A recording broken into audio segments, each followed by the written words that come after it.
Welcome now to BBC One for breakfast time.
Good morning, it's 10 to 7, it's Monday the 7th of July. You're watching BBC Breakfast Time. I hope you had a great weekend. Grim news this morning. At dawn today in the Malaysian capital of Kuala Lumpur, British-born Kevin Barlow and another Australian prisoner, both convicted drug smugglers, were hanged. All legal moves to save them and international pleas for clemency failed. They're the first Westerners to be hanged for drug trafficking in Malaysia. And from the capital, Kuala Lumpur, Brian Barron has sent this report. It was the hour before dawn, and the new shift of prison warders arrived for the double hanging. Outside the steel doors of the old colonial-era jail, a motley crowd of curious onlookers waited for confirmation of the first execution of Westerners here since the Japanese military occupation in World War II. The defence lawyer of British-born Kevin Barlow had fought for a reprieve until the final hours. Definitely there's no reprieve. 5 minutes away from the jail, the family of Brian Chambers were saying prayers in an Anglican church. His mother, a teacher, issued a statement today saying execution was inhumane and morally wrong. Then the hangman's appointed hour struck. No death notice was posted at the jail, but after the two men were hanged simultaneously, with the magistrate and doctor watching, their bodies were loaded onto a lorry and taken to a hospital mortuary. We'll have a full report from Brian Barron in the news at 7, and we'll have further reaction throughout the programme. At the time now, 7 minutes to 7, here's Sue Carpenter with the rest of the overnight news. Sue, good morning. Good morning. An attempt to overthrow the government of Cory Aquino in the Philippines seems to have failed, and the Japanese Prime Minister Yasuhiro Nakasone appears to be heading for a landslide victory in the country's general election. More details at 7. Good morning. Later this morning, a major report will be published into last October's rioting at the Broadwater Farm Estate in North London. Commissioned by the local Haringey Council, the inquiry by the barrister Lord Gifford claims to have specific proposals aimed at preventing disturbances. We'll be talking to Lord Gifford just after 7:30, and Paul Burden will be getting the reaction of the local residents. Good morning, Paul. Well, good morning, Debbie. Yes, 9 months ago, the Broadwater Farm Estate here and its 2,500 people were in a state of deep shock. The riots which happened weren't the first, but they were almost certainly the worst in a deprived inner-city area. The police in their own inquiry concluded the whole thing had been carefully orchestrated and planned. Lord Gifford and his committee come to a rather different conclusion, suggesting that police and other authorities were to blame for what happened for not maintaining better liaison with the community. Well, as you say, we'll be hearing direct from the community what they think needs to be done to ensure peace here in the future. Thank you, Paul. Our guest today, perhaps best known for two simple phrases, gets the job and I can do that. Words that made him very famous, but will no doubt daunt him and haunt him for the rest of his life. The desperate Yosser Hugues in Boys from the Black Stuff, and tonight he's in a very different television series, the actor Bernard Hills. He finds out what it takes to get to the top. He appears in BBC Two's Mountain Men, being the first man to climb Mont Blanc 200 years back. One of the first two. The Boys in the White Stuff, and amazing fun it must have been actually, filming up in the snow-capped mountains. It was great, because I'd never been that high on a mountain before. I'd sort of walked the Lake District and Peak District, things like that, but I'd never been up a real mountain.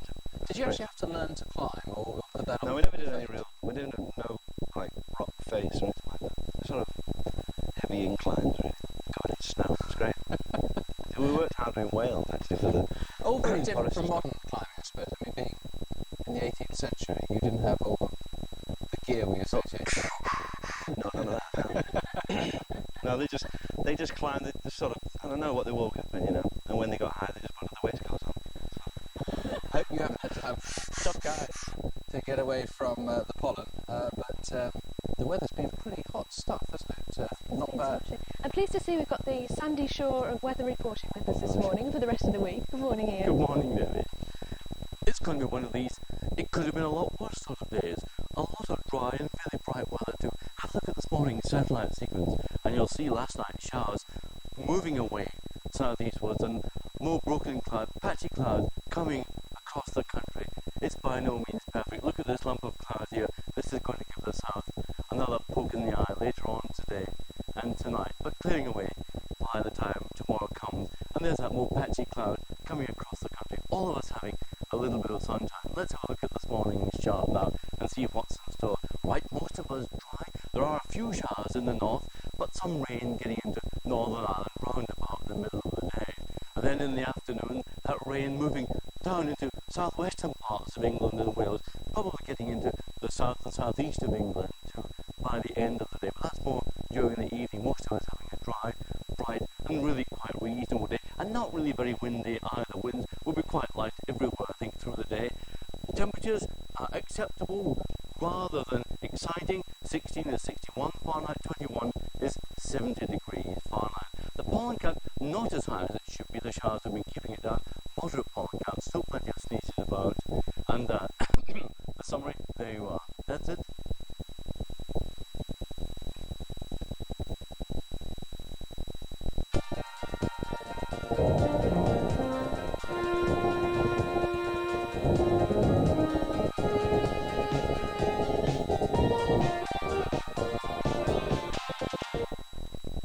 Sounds like someone's got hay fever to me. A very good morning from me in Southampton. The round-the-world runner Henry Weston has arrived home after his 2-year journey, but instead of welcoming crowds, Mr. Weston, who comes from Portsmouth, was greeted by a delegation from the World Wildlife Fund. They're now trying to find out what went wrong during his round-the-globe trip. There have been allegations that he hasn't run parts of the route and owed money in some countries he visited. Mr. Weston has denied he ever deceived anyone. The inquest is being held today on the murder victims Lindy Benstead and Peter Thurgood. The couple's bodies were found near the village of Rake on the Hampshire-Sussex border in April. They'd both been shot. Despite a huge police investigation, no one's been charged with either murder. Staff shortages may force the children's ward to be closed at the Haslar Naval Hospital at Gosport in Hampshire. The Deputy Medical Officer in charge says the measure is being considered because it would save staff without directly affecting the fleet. Buckingham Palace says that Prince Andrew may become the new governor of the Isle of Wight. It follows a letter to the Queen from a councillor at Ryde. He was so impressed by the Prince and Sarah Ferguson during their visit to the island a fortnight ago, he suggested Andrew might take up the post. It was last held by Lord Mountbatten. On to cricket now, and Hampshire stay top of the John Player League after their 8-win wicket over Somerset. At Hove, Sussex are into the last day of their match against New Zealand, trailing by 138 runs. The tourists have reached 12 for 1 in their second innings. Yesterday saw them dismissed for a modest 201, and then Sussex sportingly declared 126 behind when on 75 for 1. Not too much happening on the roads this morning, as you can see now. In Surrey, there's a contraflow system on the M3 on the London-bound carriageway between junctions 3 and 4, and also the slip road onto the Southampton-bound carriageway is closed, and there's a diversion there. Now a look at the weather forecast and a nice slide of roses to go with it. There'll be variable amounts of cloud throughout the day, but all places will see some sunshine, especially this morning, before a few showers develop. Cloud will thicken later this afternoon with a band of rain reaching the west of the region by early evening and extending eastwards. Temperatures slightly below average and only reaching 20 degrees Celsius. Moderate westerly winds becoming fresh at times along the coast. More from me at 7:27.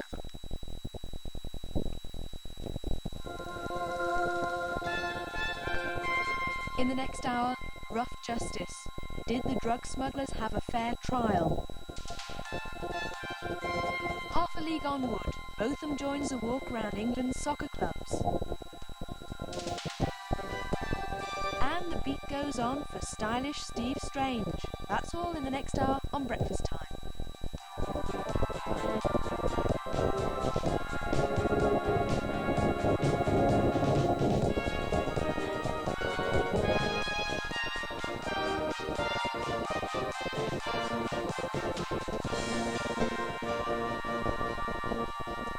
It's breakfast time, it's 7 o'clock, it's Monday the 7th of July. Very good morning to you. The news headlines. Kevin Barlow and Brian Chambers, condemned to death in Malaysia for drug smuggling, have been hanged in Kuala Lumpur. An attempt to overthrow the government of Keatley in the Philippines seems to have failed. And the Japanese Prime Minister, Yoshihiro Nakasone, appears to be heading for a landslide victory in the country's general election. With the details, here's Sue Carpenter. Good morning. Convicted drug smugglers Kevin Barlow and Brian Chambers were hanged at dawn this morning in Malaysia. The executions were carried out at 6 a.m. local time in Kuala Lumpur. Last-minute appeals on behalf of British-born Kevin Barlow, including one from Mrs. Thatcher, had failed. 28-year-old Barlow, who was born in Stoke-on-Trent, and Australian Brian Chambers were the first Westerners to be executed under Malaysia's tough anti-drugs laws. It was the hour before dawn, and the new shift of prison warders arrived for the double hanging. Outside the steel doors of the old colonial-era jail, a motley crowd of curious onlookers waited for confirmation of the first execution of Westerners here since the Japanese military occupation in World War II. The defence lawyer of British-born Kevin Barlow had fought for a reprieve until the final hours. At 6 itself. It's confirmed, isn't it? But definitely there is no reprieve. No. 5 minutes away from the jail, the family of Brian Chambers were saying prayers in an Anglican church. His mother, a teacher, issued a statement today saying execution was inhumane and morally wrong. Then the hangman's appointed hour struck. No death notice was posted at the jail, but after the two men were hanged simultaneously, with a magistrate and doctor watching, their bodies were loaded onto a lorry and taken to a hospital mortuary. Your own reaction at this moment to what's happened? Well, I'm very, very disappointed that it should come to this end. Certainly what has been done is very, very unfair. They have been executed at a time when legal proceedings were underway, and I think that is scandalous. Outrageous, if I can use those words. Yes. By going through with these hangings and resisting international pressure for clemency, the Malaysians believe they've established a real deterrent to the drug rackets. And even after today's executions and the dozens more still pending, Malaysia isn't satisfied with its arsenal of laws against the drug problem. Soon the Cabinet plans to introduce flogging for even the most minor drug offences, in the belief this might force some of the 500 million or more addicts to kick the habit. Kevin Barlow was in his early teens when his family decided to leave Stoke-on-Trent, where he was born, and emigrate to Australia. That was 15 years ago. As an adult, Barlow lived in Perth, where he worked as a welder. All that changed for him on the 9th of November 1983, when he was arrested at Penang Airport. He was travelling with Australian-born Brian Chambers. They were both charged with possessing 180 grams of heroin.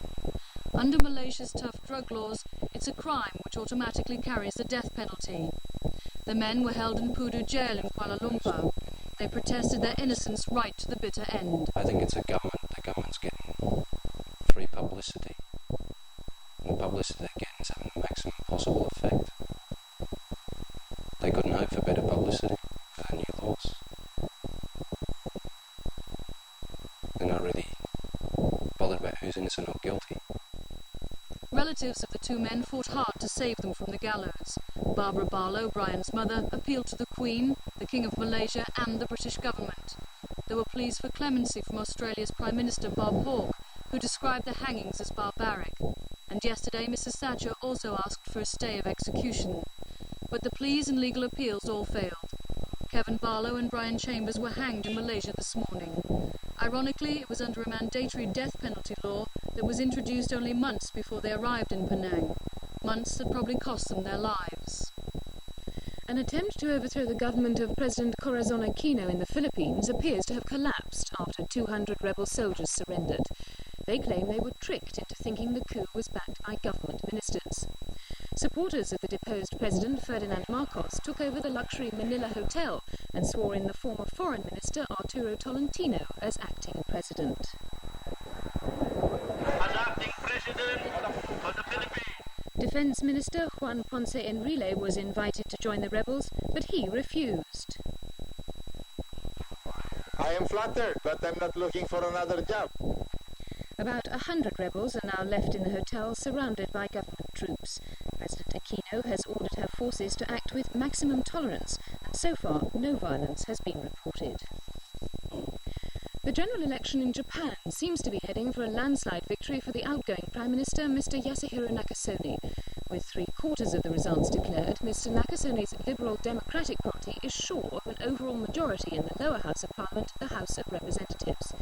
Mr. Nakasone has campaigned on the promise of national stability and an improved standard of living. But his opponents claim the Liberal Democrats will step up military spending by raising taxes. The main losers in the election are the Socialists. The Pope, continuing his tour of Colombia, has been to see the remains of the town of Armero. It was engulfed 8 months ago by a mudslide which killed 23,000 inhabitants. The Pope flew to the town in the presidential helicopter for a visit which lasted only 15 minutes. There was a threat that the volcano, which caused a glacier to melt and trigger off the avalanche of earth, would erupt again. Pope John Paul knelt at the foot of a giant cross to pray silently in the glaring sun. He said the disaster had profoundly moved his heart and described the area as an immense cemetery where thousands of victims were buried.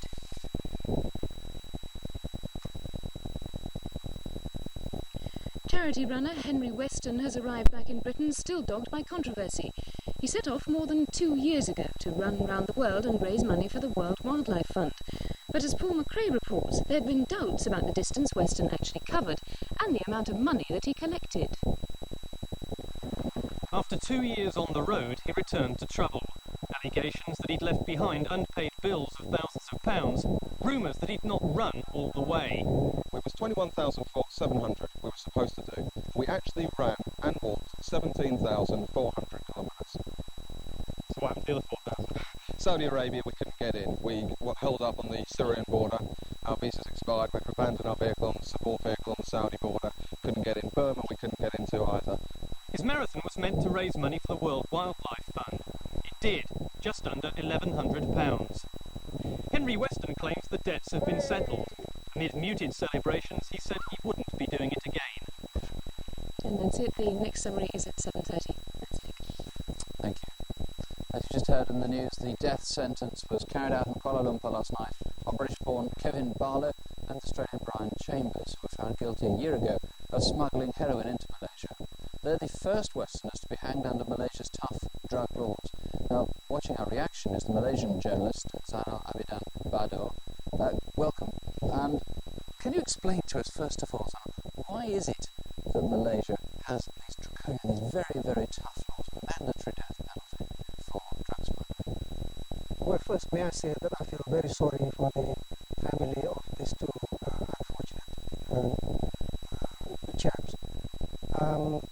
To answer that question, I don't know whether I can do justice to it in the short time that we have, because to do justice to it, one's got to take into consideration the history of the country and the racial composition of the country, for example, because I'm sure you know that drug addiction is a very serious problem in Malaysia. According to one report, there are about 100,000 registered addicts in the country. In a country, yes, in a country with a population of 14 million. And somebody else was telling me that 1 in 13 of youths in the country are drug addicts. And what makes matters worse, I think, is the fact that the majority of the drug addicts are Malays. Now, as you know, we have 3 major races in the country: Malays, Chinese, and Indians. Now, the Malays have been struggling very hard to fight for their survival in a country which once belonged to them, which they have now had to share with the other races, and they are not always winning, and this addiction is regarded by some people as an attempt by, if you like, enemies of the Malays to undermine the very fibre of the Malay society. Does the mandatory death penalty have popular support? Oh yes, I think the majority of people in the country do regard the problem of drug addiction as very serious, including the non-Malays. No, I mean, Kevin Barlow, we just saw in Brian Barron's report, Kevin Barlow was saying he thought the government was making an example of foreigners, was feeding off the publicity. Well, I'm afraid I beg to differ, because the thing is, this is not the sort of publicity that the Malaysian government would like to have, quite honestly. I think they are aware that the whole world is watching. So unless they feel sufficiently confident that they've got a strong case, I doubt if they would carry on with it. Why did they not reprieve them? Mrs. Thatcher appealed for clemency. Well, here again, I think the Malaysian government is in a very difficult position in the sense that, as far as the legal avenues are concerned, they've all been explored. Legal procedures have been exhausted, as you yourself said in the news, and therefore there is really no ground for an appeal. An appeal was made, but the authorities saw no ground for an appeal. You think this would have happened exactly the same way if Mr. Barlow had been a Malay, a Chinese, or an Indian? In fact, I mean, is the penalty carried out in exactly the same way on locals? Yes, because there have been already so many Malaysians convicted of drug trafficking that have been executed, and the majority of them are Chinese, and therefore this also throws some light on it. Let me ask you one question, which is perhaps gets really to the heart of this. Notice the fear that at least one of these, and I'm referring to Kevin Barlow, one of these men was entirely innocent. The two, of course, were blaming each other for carrying heroin. And there are those, Lord Gifford, who's going to appear in Breakfast Time later on, is one of those who believes that Kevin Barlow was innocent. Now, is the trial system fair in Malaysia? Is it comparable to the UK? Well, as far as the Malaysians are concerned, the trial is regarded as fair because it was conducted according to the laws of the country. Now, every avenue was pursued and every possible means were given to the accused to defend themselves. And the legal system in the country is very largely based on the English legal system. And as far as the Malaysians are concerned, I think they feel that they have done a fair job. Very briefly before we finish, there are a lot of people here in favour of capital punishment within Britain. Is it actually working? Is there evidence that drug trafficking has dropped considerably in Malaysia since mandatory death penalties was introduced? Personally, I think it is working, though not to the extent that the government would like. If you remember, very recently, the Prime Minister of Malaysia appealed to the rest of the world to make a concerted effort to tackle this drug problem. I don't know whether there has been any reaction. I haven't seen any. Mr. Banner, thank you very much indeed for joining us this morning. Thank you. Thank you, Nick. Now, our guest this morning is Bernard Hill, the actor who became a cult hero in his role as headbutting Yosser Hugues. Now, it's often quite hard to shake off a really famous and strong character like that, but Bernard certainly managed it. And tonight you can see him in his latest part, playing an intrepid mountaineer in the BBC Two series Mountain Men. Here is Bernard as mountaineer Jacques Balmat, nearing the summit of Mont Blanc. We won't have that before dark and you... Stand up! You made me do too much already. On your feet now! Close, but very close, don't give up on me now! You think I want to die on porter's wages?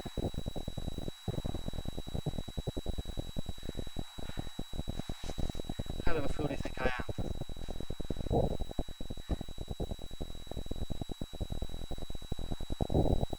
Half a gold louis.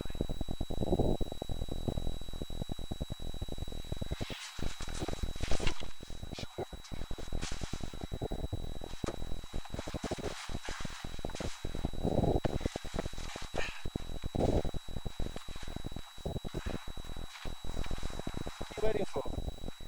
Quite a shock for you this morning, seeing that. Yeah, I haven't seen any of it.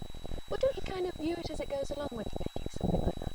No, it goes in this little machine and it gets taken away to a laboratory and changed into something else.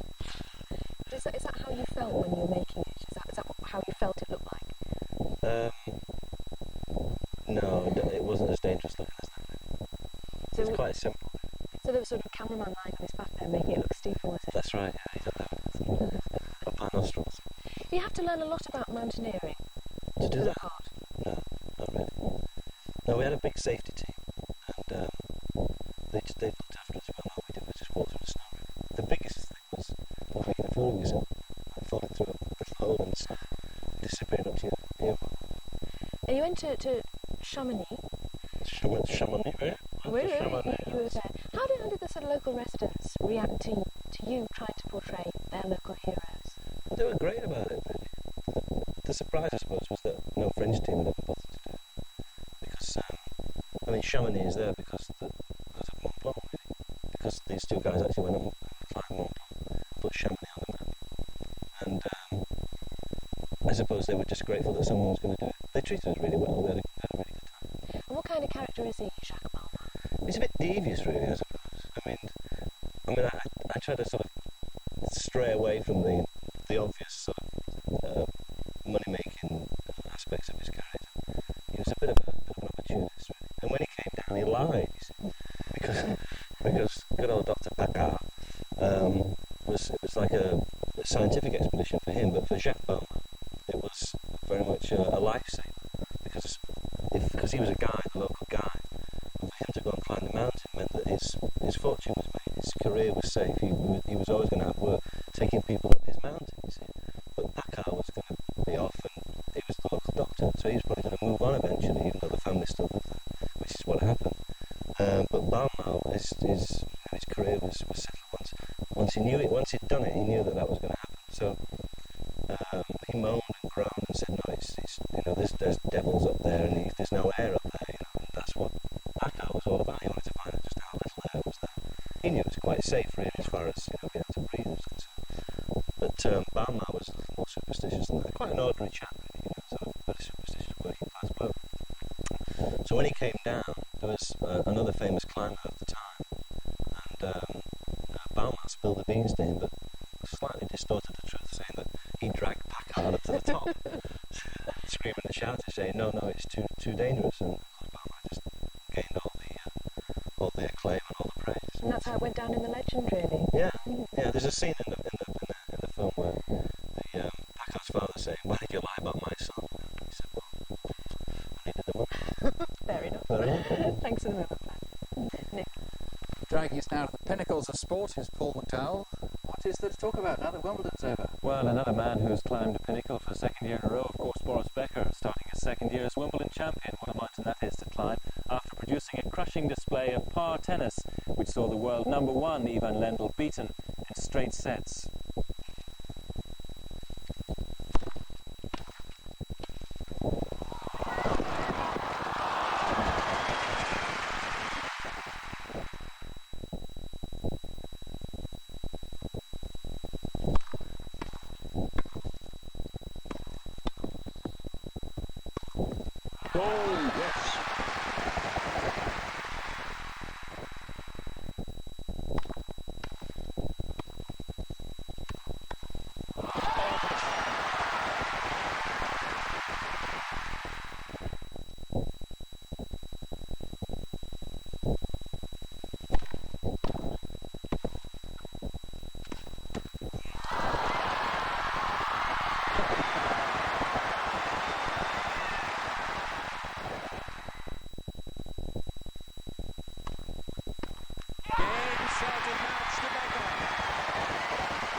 And Martina Navratilova collected her second title of the championships when she and partner Pam Shriver beat Hannah Mandakova and Wendy Turnbull in the final of the ladies' doubles.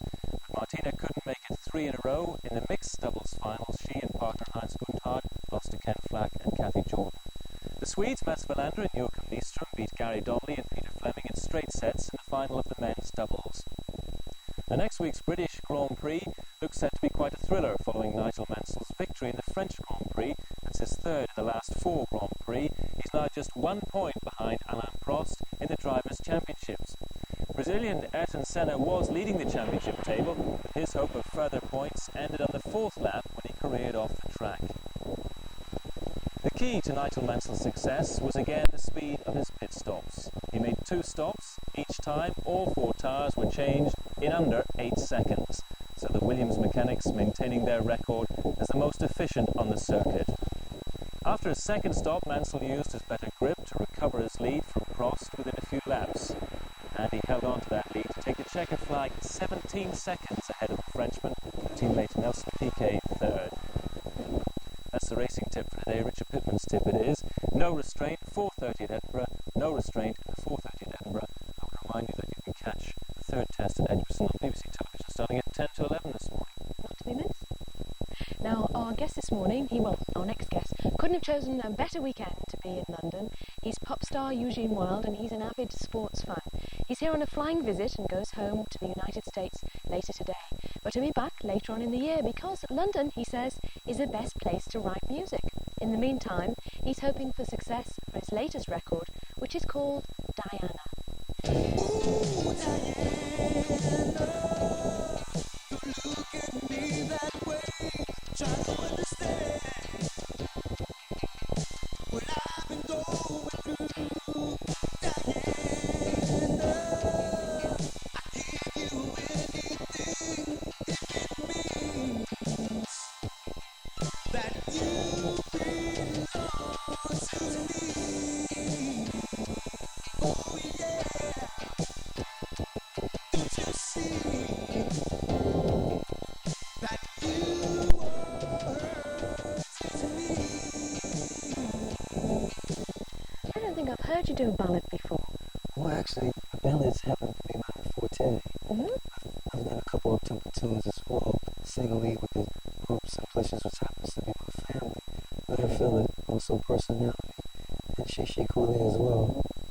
So Diana isn't someone that you've madly fallen in love with and inspired you or anything like that? No, not really. What happened was Diana happens to be a dream, which I am a songwriter, and happened to fall asleep one night, and Diana happens to pop into my mind, and I wake up and find myself to the piano, and I happen to write this song.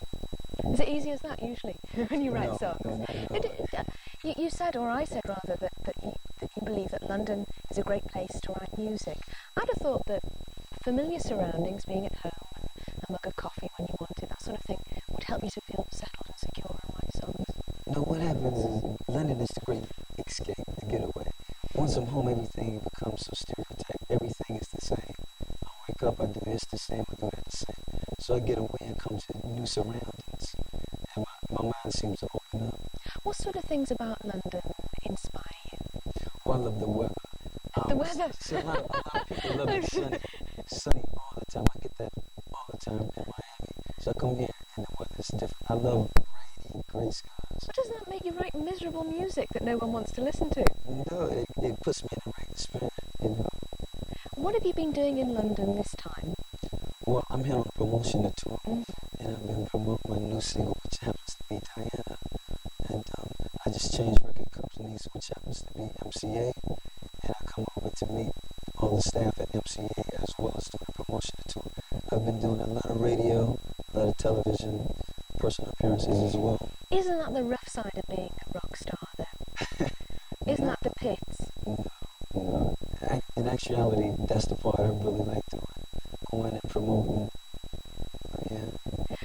I was wondering, you're over here and you see our sport and you see what's going on. What do you make of that? Do we get over enthusiastic about Wimbledon and the cricket itself? I don't think so, because we get really hyped about the Super Bowl and the basketball championships and the baseball and the Stanley Cup. So the same goes along with Wimbledon, which I've been watching every single day. Botham happens to be one of my favorite. Also, I like Boris Becker as well. He's a smasher, isn't he? Yes, he is. You could have been a sportsman too, couldn't you? Yes. Actually, I was an American football player as well as boxer, and basketball player, softball player.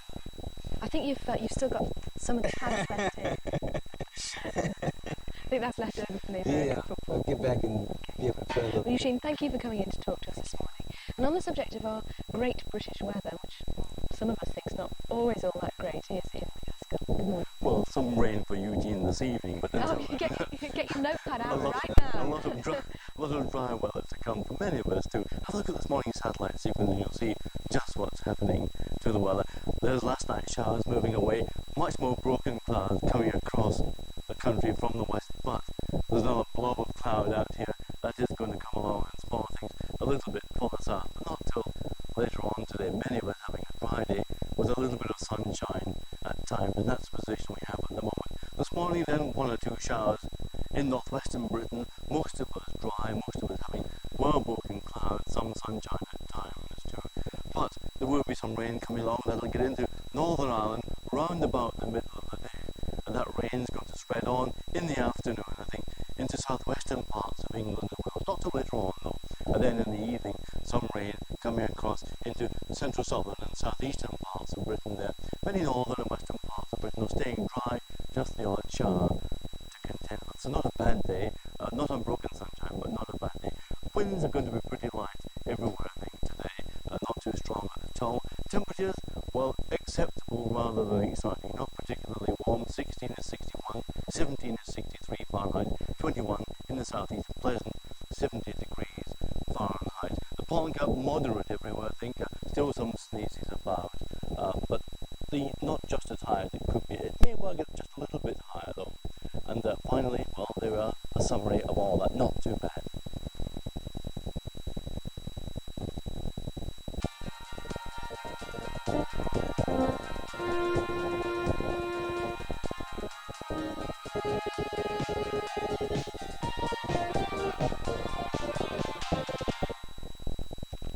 Fairly mixed at the moment, isn't it, the weather? Very good morning from me here in the south. The round-the-world runner Henry Weston has arrived home after his 2-year journey. Mr. Weston, who comes from Portsmouth, was greeted by a delegation from the World Wildlife Fund in London. They're now trying to find out what went wrong during his trip round the globe. There had been allegations that he hadn't run past the route and owed money in some countries he's visited. Mr. Weston has denied he ever deceived anyone. The inquest is being held today on the murder victims Lindy Benstead and Peter Thurgood. The couple's bodies were found near the village of Rake on the Hampshire-Sussex border in April. They'd both been shot. Despite a huge police investigation, no one's been charged with either murder. Staff shortages may force the children's ward to be closed at the Hasler Naval Hospital in Gosport in Hampshire. The deputy medical officer in charge says the measures being considered because it would save manpower without directly affecting the fleet. Buckingham Palace says that Prince Andrew may become the new governor of the Isle of Wight. It follows a letter to the Queen from a councillor at Ryde. He was so impressed by the Prince and Sarah Ferguson during their visit to the island a fortnight ago, he suggested Andrew might take up the post. It was last held by Lord Mountbatten. And still on the island now, bells may soon be ringing for an Isle of Wight church, which has been without a bell tower since the beginning of the century. The local planning committee has given approval for a 2-storey bell tower at St Mark's Church at Wootton. Nearby residents have been campaigning against the move. We now look at the state of the roads this morning, reasonably quiet so far. In Surrey, there's a contraflow system on the M3 on the London-bound carriageway between junctions 3 and 4, and also the slip road onto the Southampton-bound carriageway is closed, and there's a diversion. And I've just heard that there are roadworks on the A31, the Southampton to Greenwood road. Now let's move on to that delightful weather picture and the weather to go with it. Well, there'll be variable amounts of cloud throughout the day, but all places will see some sunshine, especially this morning before a few showers develop. Cloud will thicken later this morning with a band of rain reaching the west of the region by early evening and extending eastwards. Temperatures, I'm sure you're going to want to know about those, slightly below average and only reaching 20 degrees Celsius. Moderate to westerly winds becoming fresh at times along the coast. That's it from me for the time being. More news from the south at 7:57. Coming up, Sifting the Ashes, a legal lord on the Broadwater riots, and Style Councillor Steve Strange on the horrors of heroin.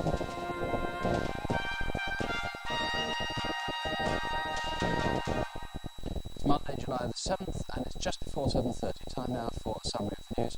Here's Sue Carpenter. Good morning. British-born Kevin Barlow and his Australian friend Brian Chambers were hanged this morning in Malaysia.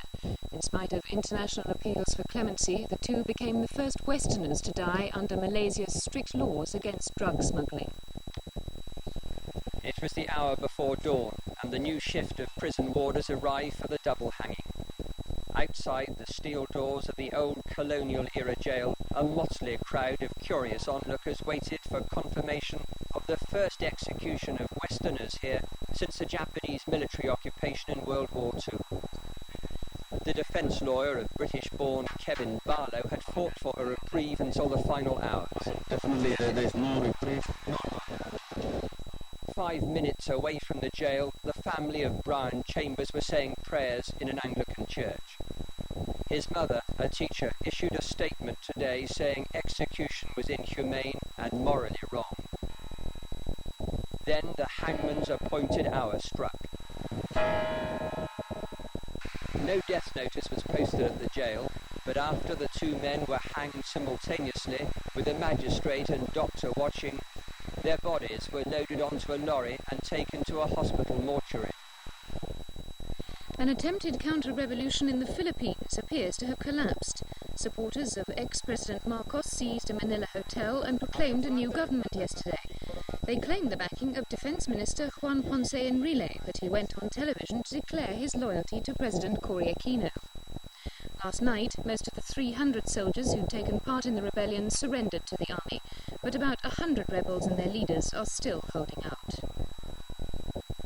On the 6th day of his visit to Colombia, Pope John Paul has been to Armero, where 23,000 people died last year in a mudslide. He had time to pray for the victims, but left after a few minutes because the authorities said the volcano which caused the disaster might erupt again. Survivors complained that they couldn't talk to the Pope. They'd wanted to ask his help in getting new houses built. Prime Minister Yasuhiro Nakasone appears to be heading for clear victory in the Japanese general elections. With counting still in progress, computer forecasts say Mr. Nakasone and his Liberal Democrats will win enough seats to regain full control of both houses of Parliament. Since 1983, they've governed without an overall majority. That's it. The next bulletin is at 8 o'clock. Thank you, Sue.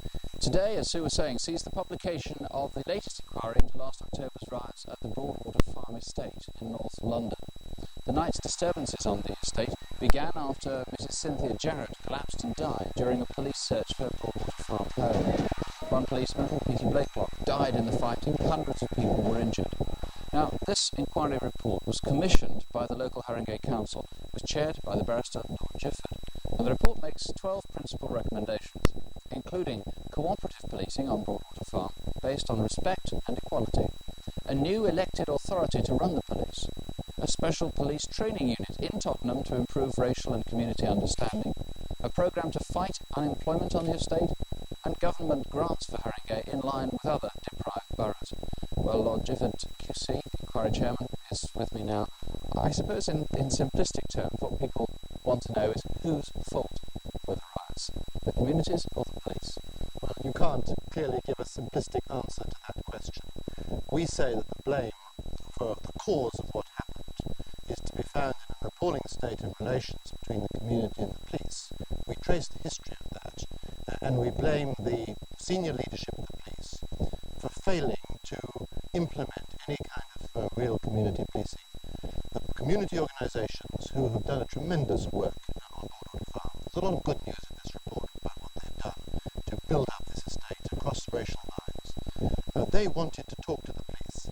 They talked to some of the police, some of the middle leadership, but they were never able to talk to the local police. There was a kind of confusion going on. The result was that the patrolling officers felt they weren't even allowed to talk to the community organisations. There was a complete breakdown in cooperation. It does sound as though you feel the police were more responsible for this than the residents. Oh, very much so.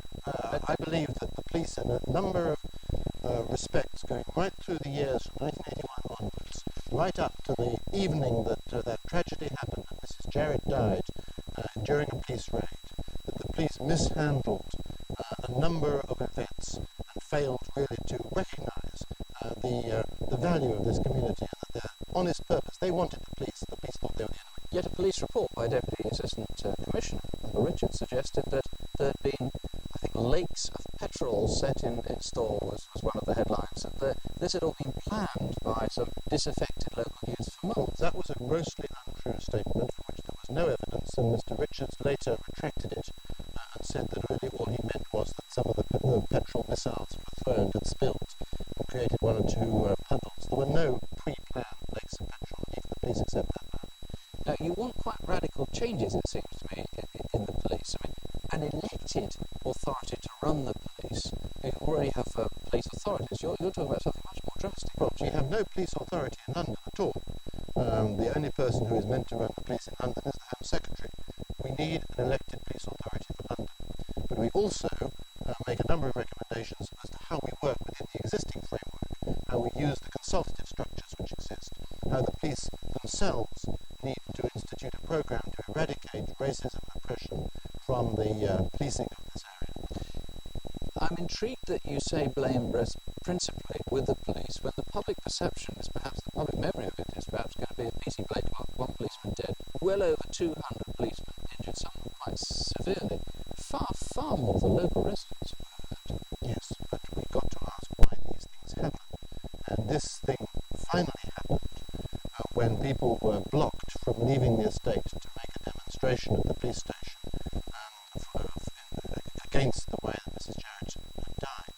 That Mrs. Jarrett, just to remind people, had died from natural causes, but while police were searching... Now, as it turns out, while we were searching out, having been carelessly pushed aside by a police officer, that's what the inquest found, people were, this was in a sense the final straw, instead of being met with any kind of understanding, people were met with phalanxes of riot police. And this is one of the things, if you meet community tensions with phalanxes of riot police, you're almost inviting a riot. It's completely the wrong way to deal with real grievances. Police officers might say it's very difficult to meet it any other way.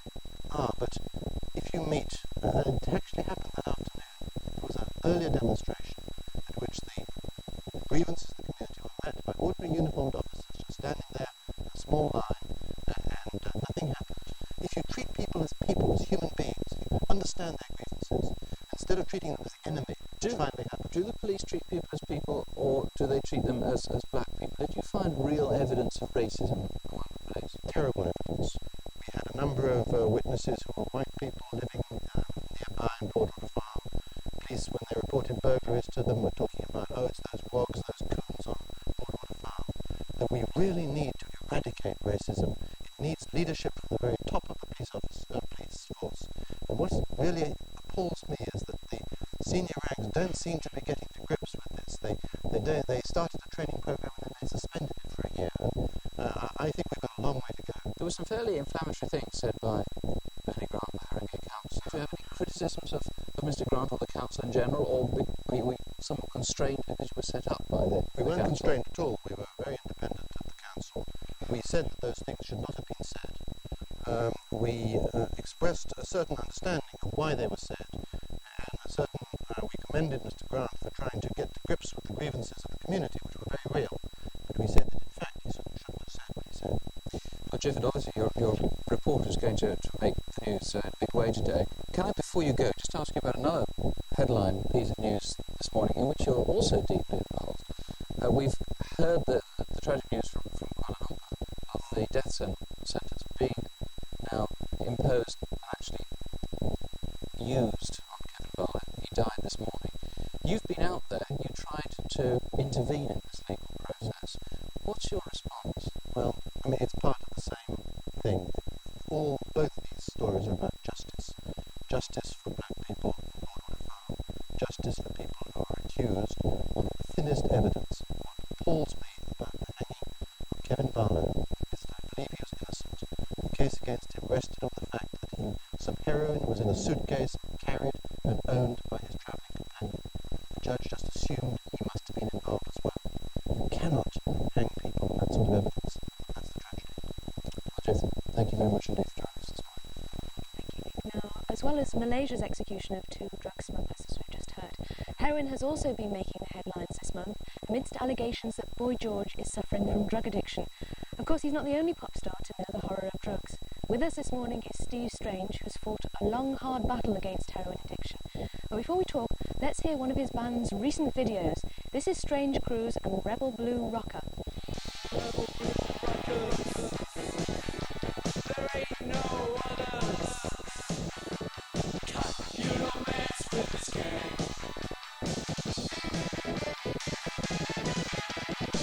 You did it. You did it.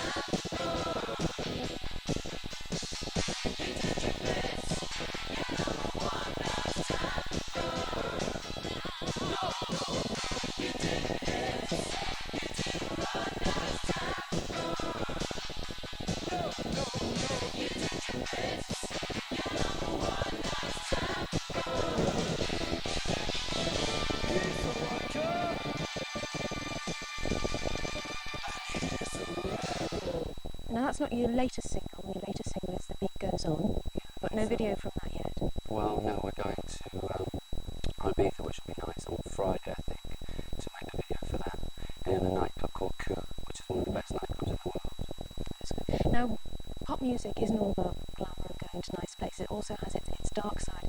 As we mentioned in the introduction there's been a lot of speculation in the newspapers about Boy George and about his heroin addiction. When did you last see him? Well, I saw him at the weekend. I don't really wish to say anything about George, but, you know, I went through enough of that myself, you know, enough of the problem with heroin myself. Well, thankfully I'm off it now. How does it start? How does it start in the pop business? Because presumably you have money and you have the access, but what makes you do it? I think with myself, what happened, I went through not being out of the country and sort of being flown off all over the world to sort of places in Europe, and I'd never been sort of out of Great Britain before. All of a sudden we're number one all over the world with, you know, records and things, and then all of a sudden there's a slump, and I got really bored with not doing anything, you know, with not actually being flown off here and there, not making videos, not being in the studio recording or rehearsing, and a period of basically 4 or 5 months go around and you're not doing anything, and then all of a sudden I was running nightclubs like the Camden Palace, and I split from my management company, then I left the Camden Palace and I left my agency, and it just seemed to feel that everything around me was just finishing, and I just thought one way out of it was to take heroin. But how? I mean, how does it physically happen? Does somebody suggest it to you? At a nightclub, somebody offered me the drug, and at first I thought it was cocaine, and I was violently sick. Why on earth I took it again? Because the first feeling that I got from it was sick, and a feeling of reaching, wanted to be sick all the time. But at the same time, it did seem to push problems aside, which were a lot of problems. And so I took it again, and also at the same time, people tell you it's a lot cheaper than taking anything like cocaine, which it doesn't. In the end, it becomes a lot more expensive habit because you need it every day. How did you break out of it? Did you go to counselling? No, I didn't. First of all, which was more of a torment for me, was that I went to stay with my parents, well, my mother, and I didn't take any medication, and it was the first time that I actually decided that I wanted to stop, and I didn't take any medication with me. And just the pain, and I woke up in the middle of the night crying as if I'd come out of the womb, just stench, my stomach clenched as if I'd been kicked in the stomach with stomach cramps, and just sweat, and the joints of my legs, I couldn't move the joints of my legs. And my mother came into the bedroom, and I said, just please get me a doctor. And she said, what's the matter? And I said, just get me a doctor. And I knew what the medication she had to get, so I said, just please ask the doctor for this medication. And when the doctor came and I took the medication, and I was in a state, because then the pain had died down after a few hours. I told her everything that I went through, but it was quite, you know, heartbreaking for me to tell her. With that experience, briefly, were you able to give George any advice? I think George is sane enough to take his own advice. Thank you for joining us this morning. Time now, just coming up to 16 minutes to 8, which is time for Paul McDowell and some sports news. Well, good morning again. In just over 2 weeks' time, the Commonwealth nations will gather in Edinburgh for the 13th Commonwealth Games. But the threat of a boycott by African nations to the friendly games has again been brought into focus by a report produced by a lawyer acting for an anti-apartheid group. Mr. Kader Asmal, who represents SANROC, that's the South African Non-Racial Olympic Committee, has concluded that neither athlete Zola Budd or swimmer Annette Carley are eligible to compete for England. Now, Zola Budd's record-breaking performances have been constantly shadowed by controversy. Since 1984, she's held a British passport. As well as representing Britain, Miss Budd has run for England. She owns a house in Guildford and regularly competes for Aldershot. Annette Carley, winner of 2 national swimming titles, was also born in South Africa but holds a British passport. Now, at first, the English selectors rejected her wish to represent England in the Commonwealth Games, but on appeal, Miss Carley was included in the team. Well, Mr. Asmal is in our Dublin studio this morning. Mr. Asmal, good morning. The Commonwealth Games Council for England have ruled. They've agreed to the selection of these 2 athletes. They took legal opinion on it before that happened. How can you object to that? On what grounds? Well, on the grounds that the rules of the Commonwealth Games Federation have been breached. My opinion is now in the public domain. It's available to anyone to read. I'll be very interested to see how the Commonwealth Games, the English Games Council changed its mind, because as late as May 1986, Sir Arthur Gould had raised questions about Miss Budd's eligibility. But I think questions were always in the mind of the Federation, the Commonwealth Federation, and the Council for England, and so that is why they took legal opinion. Zola Budd owns a house in England, so surely that qualifies her. Well, the rules of the Commonwealth Games Federation don't turn on owning a house where you occasionally may sleep in a sleeping bag, according to the London Times, or stay in England for 1 month and 19 days in the past 6 months, when the qualifications for 6 months in the country you wish to represent. In the same way, citizenship is not really relevant, because the rules lay down you represent the country in which you're born or another Commonwealth country. And my opinion lays down that Miss Budd and Miss Cowley are not eligible for England because they were not representing another Commonwealth country previously. Secondly, neither has been resident in England for 6 months continuously this year. And thirdly, neither is domiciled in England at the present time. So one has to look at the rules. I would like to see the opinion of the English Games Council. I think that the position of the English Games Council has been subversive, it's disruptive. Our view is that the rules have been interpreted in such a way to fly in the face of what is quite clear. But as I say, they did take legal opinion. I mean, that wasn't subversive at all. It all hinges in this Article 34. Now, you mentioned Sir Arthur Gould. He himself is quoted as saying the rules are rather vague. And isn't that the problem? It's interpretation. Well, I think I should interpret rules in good faith. The onus is on those who, in fact, allege that either of these candidates is eligible. In our view, this seems to be done in a rather cavalier way, very quickly. In fact, Miss Cowley came to England in May this year. At the end of May, she was told that she was not eligible. And what surprises us is how, after a hearing of 4 hours, some questions are put to her. It seems some questions are put to Miss Budd by Council also, and either Council or the English Games Council seems to have been satisfied very quickly. And this raises, like rules do raise questions. I'm not saying that lawyers can play at being caught. I think that the English Games Council owes a responsibility to Scotland, to the Scottish authorities, and ultimately to the friendly games to resolve this issue by looking at the rules. I think that you exaggerate the alleged ambiguity of the rules. You are saying then that their legal opinion, which they took, is wrong? Well, I would like to see it. I think in this area where some people are trying to integrate the pariah of international sport, the South African regime, and those who consider themselves South Africans, as Miss Cowley and Miss Budd still consider themselves South Africans, I think the onus is on them to show how they are eligible. And it's a heavy onus that they have to disprove. Well, Senrock asked you to prepare the report that you have done. In your opinion, they shouldn't be taking part in the games. What's going to happen then? Well, I think that, as I think over the weekend Sir Arthur Gould implies, they'll have to reassess their position. I think they have to look at it again. They have to look at the whole question of the context in which the games are taking place. They're taking place at a particular time in South Africa where the regime is waging total war, and you can't ignore that. I want them to look at it in a much more practical way as to exactly what Article 34 means.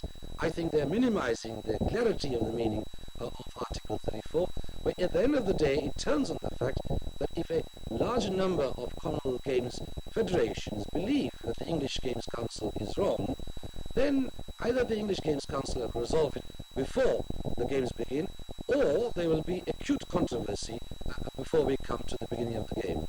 Well, Mr. Ismail, thank you very much indeed. I know the Council for Commonwealth Games in England are going to look at your report and discuss it, I think, on the 17th of July. So we await with interest what will happen to, as you say, these friendly games. Thank you very much. Thank you. Still sort of staying on a sporting theme now. You may remember that a few weeks ago we met football supporter Tony Russell as he was setting out to try and walk to every football ground in the English League. Tony, who started the Supporters United organisation, took on the 2,500-mile trek in the hope of improving football's poor image and to raise money for cancer research at the same time. Yesterday in North Yorkshire, he reached the halfway point, and as Bob Whittaker reports, there were one or two special friends there to help him celebrate.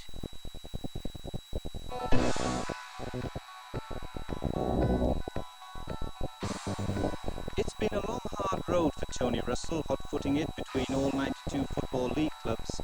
He's dragging with him 2 sore feet and 1 bad knee, but nothing will stop this football fanatic in his tracks. Already he's trekked over 1,200 lonely miles, virtually ignored by the national press, but pursued relentlessly by this one support vehicle. But there are a few welcome greetings from the occasional well-wisher. Morning. Morning. How are you, fellas? Very well, how are you? Fine. Great. How you doing? Bye. Bye. When we first started out and had no accommodation, that was pretty low. And sometimes when I'm walking along on my own, day in, day out, that gets pretty low. But what's kept you going for so long? I think really visiting various children's cancer wards and seeing those children, if ever I needed the motivation to continue, it's seeing those children. There's a little treat in store for Tony as he steps towards a halfway mark. Someone who's plodded a few miles himself has invited Tony to drop in for a coffee as he's passing by. Ian Botham. I want to ask you what everyone else does. How do you feel? The Botham family haven't exactly had the welcome mat out recently for certain people from tabloid newspapers, but they've plenty of time for Tony. Kath Botham's also on hand to give the lad a boost for the rest of his journey. Ian has worked an awful lot to put the Leukemia Research Association into people's minds, and obviously it does work, and this walk is doing the same, otherwise you wouldn't be here interviewing me today. Botham might be match fit, but he couldn't resist limbering up for a few yards. Well, it did help him relive some pleasant memories of his own walk for leukemia. Does it bring back a few memories for you, this? Yeah, it's sort of last time I was doing it with you, it was raining, or I was strangling you, or we were getting, again, there's those exhaust fumes. I really missed them. That's the thing I miss most. This walking business seems to be really taking off for charity. Do you think it's anything to do with you? No, I don't think so. I think maybe we opened a few people's eyes to what could be done. But I basically think it was just a case of people seeing what could be done and taking it from there. What do you think of Tony's efforts? Absolutely magnificent. 2,500 miles is a long way. We did about 1,000, 900. You probably did about 1,800 keeping your legs. But it's a great effort. Tony's never enjoyed the big organisational backup that Botham experienced during his trek, but now a hotel group are donating a room most nights, and to keep his strength up during the day, he can pop in for a free nosh at this company's roadside restaurants. And today they've laid on a bit of a spread for Tony and his special guests, and one of them has come especially to say a big thank you. I think it gives people hope. It gives them an interest. And I think this is what we have to do, to try and reassure people. There is hope for the future. And I think the hope lies in a continued programme of dedicated research. And of course, that all costs money, and this type of thing helps tremendously. The bubbling send-off for Tony, Botham style, is halfway now, a mere 1,250 miles to go, and 40-odd clubs left to visit. He'll end his long march in under 6 weeks' time at Wembley, in front of a packed house during the FA Charity Shield match. After that, a long rest.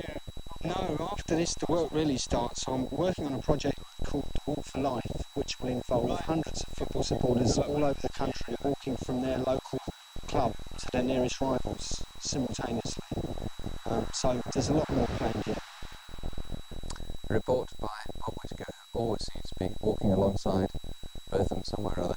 The weather for walking, Mr. McCaskill, the weekend's over now, so presumably the sun will be shining all over Britain. Well, it's not too disgraceful, in fact. The weather for the next few days isn't going to be too bad, but Wednesday on was not so good in the north. Have a look at the satellite sequence and you'll see that the weekend showers, they move away off into the continent. And yes, you're right, much more broken cloud comes across the country. We'll just see that happening in the morning. You'll see the cloud coming across, the showers moving away, a much more patchy cloud coming across the country during the course of the morning. There we are.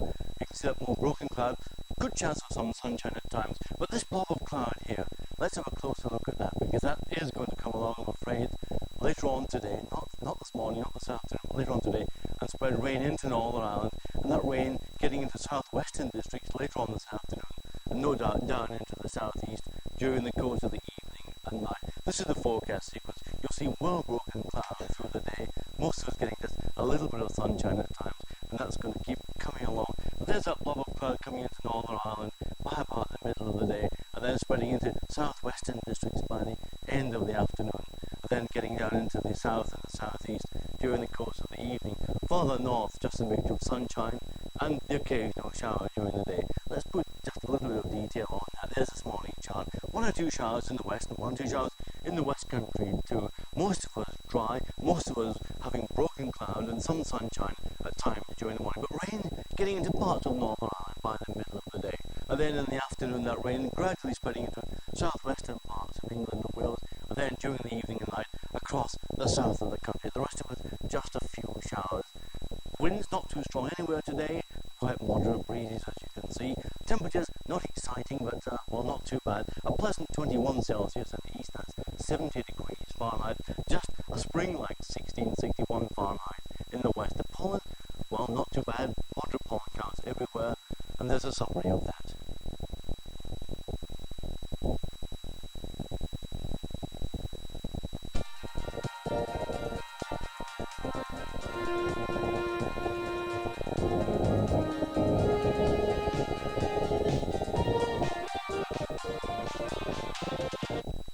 Good morning again from me in Southampton.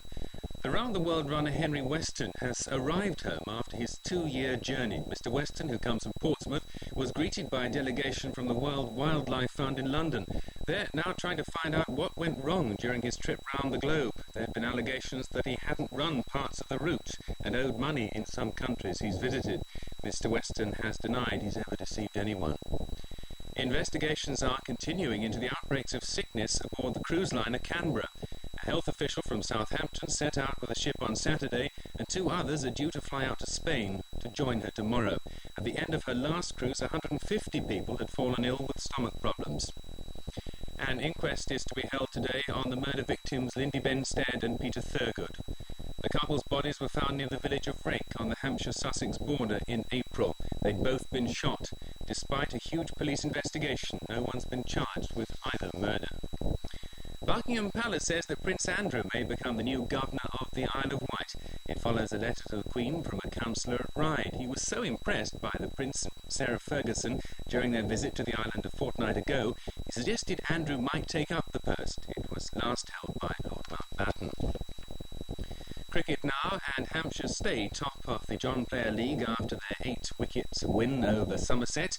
At Hove, Sussex are into the last day of their match against New Zealand, trailing by 138 runs. The tourists have received 12 for 1 in their second innings. Yesterday saw them dismissed for a modest 201, and then Sussex sportingly declared 126 behind when on 75 for 1.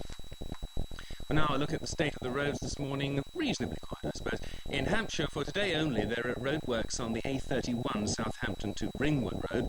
The works will cause delays in both directions at Polner, Hill and Picket Post. In Surrey, there's a contraflow system on the M3 on the London-bound carriageway between junctions 3 and 4, and also the slip road onto the Southampton-bound carriageway is closed and there's a diversion. And in Sussex, police will be mounting more roadside checks and mobile patrols as part of their month-long Speed Kills campaign. A look at the weather now. There'll be variable amounts of cloud throughout the day, but all places will see some sunshine, especially this morning before a few showers develop. Temperatures a little bit below average, up to 20 degrees Celsius. More from me, 8:27.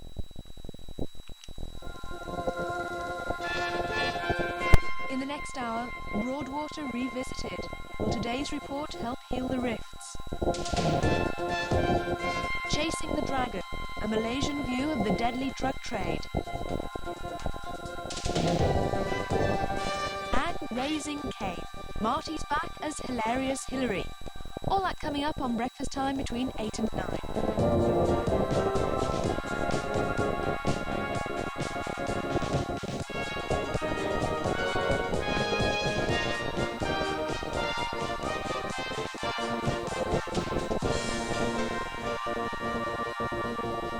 It's breakfast time, it's 8 o'clock, it's Monday the 7th of July. Very good morning to you. The news headlines: Kevin Barlow and Brian Chambers, condemned to death in Malaysia for drug smuggling, have been hanged in Kuala Lumpur. An attempt to overthrow the government of Aquino in the Philippines seems to have failed. And the Japanese Prime Minister Yasuhiro Nakasone appears to be heading for a landslide victory in the country's general election. The details of these and other stories of the morning is Sue Carpenter. Good morning. Convicted drug smugglers Kevin Barlow and Brian Chambers were hanged at dawn this morning in Malaysia. Executions were carried out at 6 a.m. local time in Kuala Lumpur. Last-minute appeals on behalf of British-born Kevin Barlow, including one from Mrs Thatcher, had failed.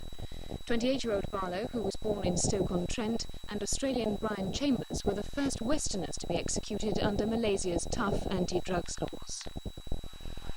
It was the hour before dawn, and the new shift of prison warders arrived for the double hanging. Outside the steel doors of the old colonial-era jail, a motley crowd of curious onlookers waited for confirmation of the first execution of Westerners here since the Japanese military occupation in World War II. The defence lawyer of British-born Kevin Barlow had fought for a reprieve until the final hours. We are almost at 6 itself. It's confirmed, isn't it? But definitely there is no reprieve. No. 5 minutes away from the jail, the family of Brian Chambers were saying prayers in an Anglican church. His mother, a teacher, issued a statement today saying execution was inhumane and morally wrong. Then the hangman's appointed hour struck.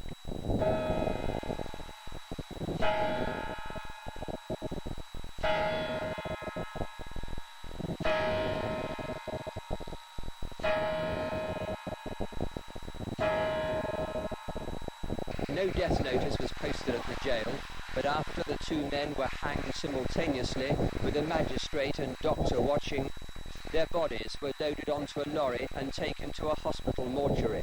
Your own reaction at this moment to what's happened? Well, I'm very, very disappointed that it should come to this end. Certainly what has been done is very, very unfair. They have been executed at a time when legal proceedings were underway, and I think that is scandalous. Outrageous, if I can use those words. By going through with these hangings and resisting international pressure for clemency, the Malaysians believe they've established a real deterrent to the drug rackets. And even after today's executions and the dozens more still pending, Malaysia isn't satisfied with its arsenal of laws against the drug problem. Soon the Cabinet plans to introduce flogging for even the most minor drug offences, in the belief this might force some of the 500,000 or more addicts to kick the habit. Kevin Barlow was in his early teens when his family decided to leave Stoke-on-Trent, where he was born, and emigrate to Australia. That was 15 years ago. As an adult, Barlow lived in Perth, where he worked as a welder. All that changed for him on the 9th of November 1983, when he was arrested at Penang Airport. He was travelling with Australian-born Brian Chambers. They were both charged with possessing 180 grams of heroin. Under Malaysia's tough drug laws, it's a crime which automatically carries the death penalty. The men were held in Pudu jail in Kuala Lumpur. They protested their innocence right to the bitter end. I think it's the government's getting free publicity. And the publicity they're getting is having the maximum possible effect. They couldn't hope for better publicity with the new laws. They're not really bothered about who's innocent or guilty. Relatives of the two men fought hard to save them from the gallows. Barbara Barlow, Brian's mother, appealed to the Queen, the King of Malaysia and the British government. There were pleas for clemency from Australia's Prime Minister Bob Hawke, who described the hangings as barbaric. And yesterday Mrs Thatcher also asked for a stay of execution. But the pleas and legal appeals all failed. Kevin Barlow and Brian Chambers were hanged in Malaysia this morning. Ironically, it was under a mandatory death penalty law that was introduced only months before they arrived in Penang. Months that probably cost them their lives. An attempt to overthrow the government of President Aquino in the Philippines appears to have collapsed after 200 rebel soldiers surrendered. They claim they were tricked into thinking the coup was backed by government ministers. Supporters of the deposed President Ferdinand Marcos took over the luxury Manila hotel and swore in the former Foreign Minister Arturo Tolentino as acting president. As acting president of the Philippines. Defence Minister Juan Ponce Enrile was invited to join the rebels, but he refused. I am flattered, but I'm not looking for another job. About 100 rebels are now left in the hotel, surrounded by government troops. President Aquino has ordered her forces to act with maximum tolerance, and so far no violence has been reported. The general election in Japan seems to be heading for a landslide victory for the outgoing Prime Minister, Mr. Yasuhiro Nakasone. With 3/4 of the results declared, Mr. Nakasone's Liberal Democratic Party is sure of an overall majority in the lower house of Parliament, the House of Representatives. Mr. Nakasone has campaigned on the promise of national stability and an improved standard of living.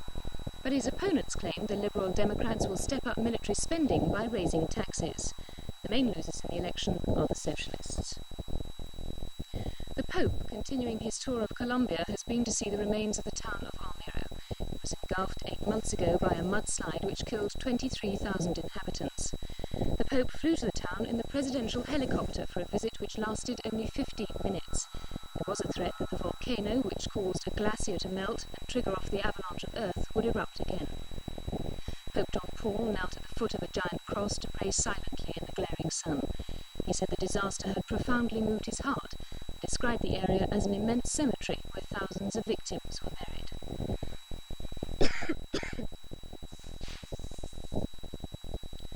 Charity runner Henry Weston has arrived back in Britain, still dogged by controversy. He set off more than 2 years ago to run around the world and raise money for the Wild Wildlife Fund. But as Paul McRae reports, there have been doubts about the distance Weston actually covered and the amount of money that he collected. After 2 years on the road, he returned to trouble. Allegations that he'd left behind unpaid bills of thousands of pounds. Rumours that he'd not run all the way. It was 21,700 we were supposed to do. We actually ran and walked 17,400 kilometres. So what happened to the other 4,000? Saudi Arabia, we couldn't get in. We were held up on the Syrian border. Our visas expired. We abandoned our vehicle on the support vehicle on the Saudi border.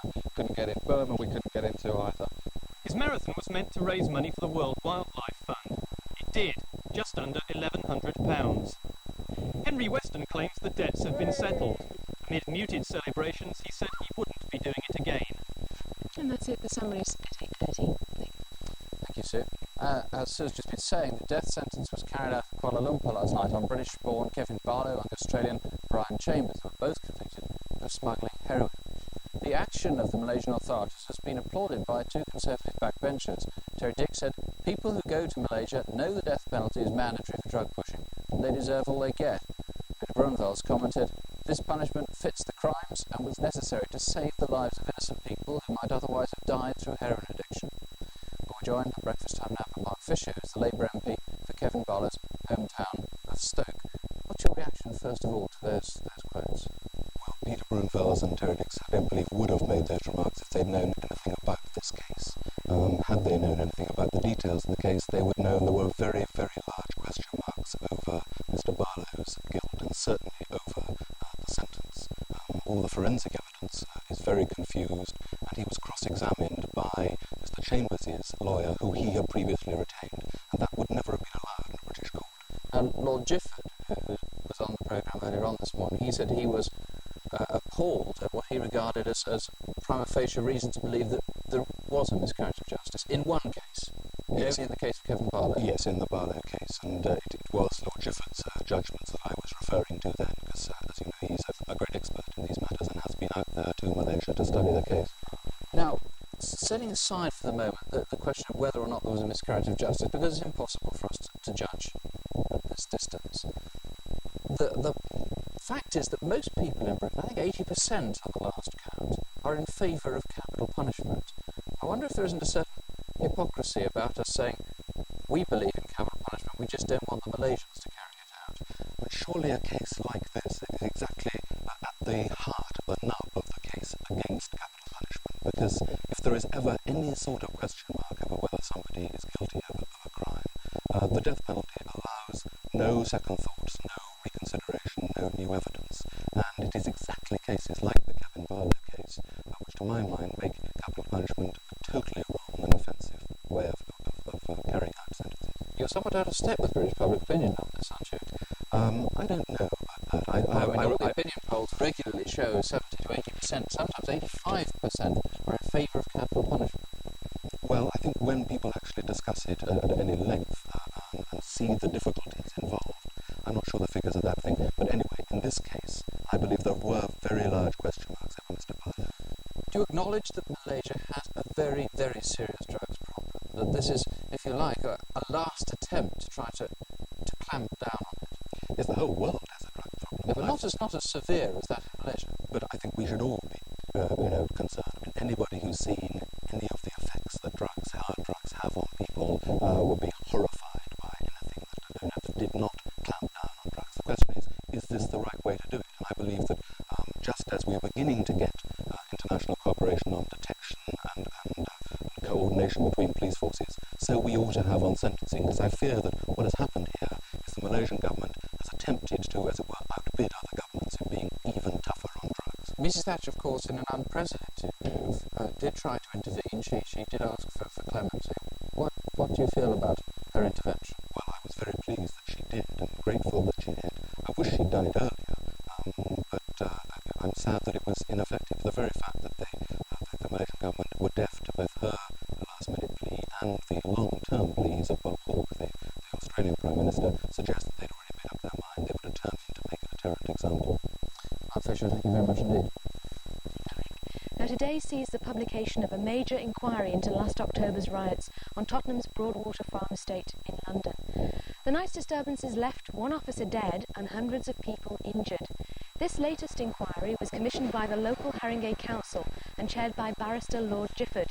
His report lists 12 main recommendations, including cooperative policing with better community contact, a new elected authority to run the police, a special police training unit in Tottenham, more jobs for Broadwater Farm residents, and government grants to boost services run by Haringey Council, which covers Tottenham. A few minutes ago, the inquiry's chairman, Lord Gifford, told Nick that his investigations had revealed widespread racism amongst the police, which had been largely to blame for the Troubles. We had a number of witnesses who were white people living nearby in Broadwater Farm. Police, when they reported burglaries to them, were talking about, it's those wogs, those coons on Broadwater Farm. That we really need to eradicate racism. It needs leadership from the very top of the police force. And what really appalls me is that the senior ranks don't seem to be getting to grips with this. They started a training program and then they suspended it for a year. I think we've got a long way to go. Scotland Yard have declined to comment until they've read the report. Now, our reporter Paul Burden is actually at the Broadwater Farm estate in Tottenham this morning to gauge the residents' reaction. Good morning, Paul. Yes, good morning, Debbie. Well, in about 3 hours' time, the report will officially be launched here at the estate, but I've got with me a number of the residents here who've already, one of them at least has already seen it. This is Dolly Kiffin, one of the founder members of the Broadwater Youth Association. Can I ask you all, first of all, do you accept the broad proposition of the report that there was racism shown by the police who worked here? Yes. You agree? You agree? Yes. What about the lady here? You don't agree? So there's a clear difference of view between... My husband was attacked nearly 2 years ago in there, Keatley. So you're saying there's been trouble even regardless of the police? Yeah. My husband had over 30 odd stitches, and he's got it to prove. Right, well, can I come back back to Dolly Kiffin again? This was an estate which the report reveals actually had quite a good record during the early 80s of community work, and the social atmosphere, we're told, was improving, the facilities were getting better. Why did things go wrong? Well, because we didn't get a chance, and because the police did not want to play a part with the community here on Broadwater Farm. And that was the reason why we invite them several times to play a part with the community and develop while the community was developing, and they did not want to know. There is, of course, a startling difference between the conclusions of the police inquiry here and the conclusions of Lord Gifford. The police concluded that this thing was planned, the riot that happened here was something that was orchestrated and organised. Do you believe there was any organisation in what happened here back in October last year? No, it was not, because if it was, I would have known. There was no plan at all for any riot here by the resident or the youths. What about you girls? Can I ask you, do you think there was any planning beforehand? Did the thing just happen? No.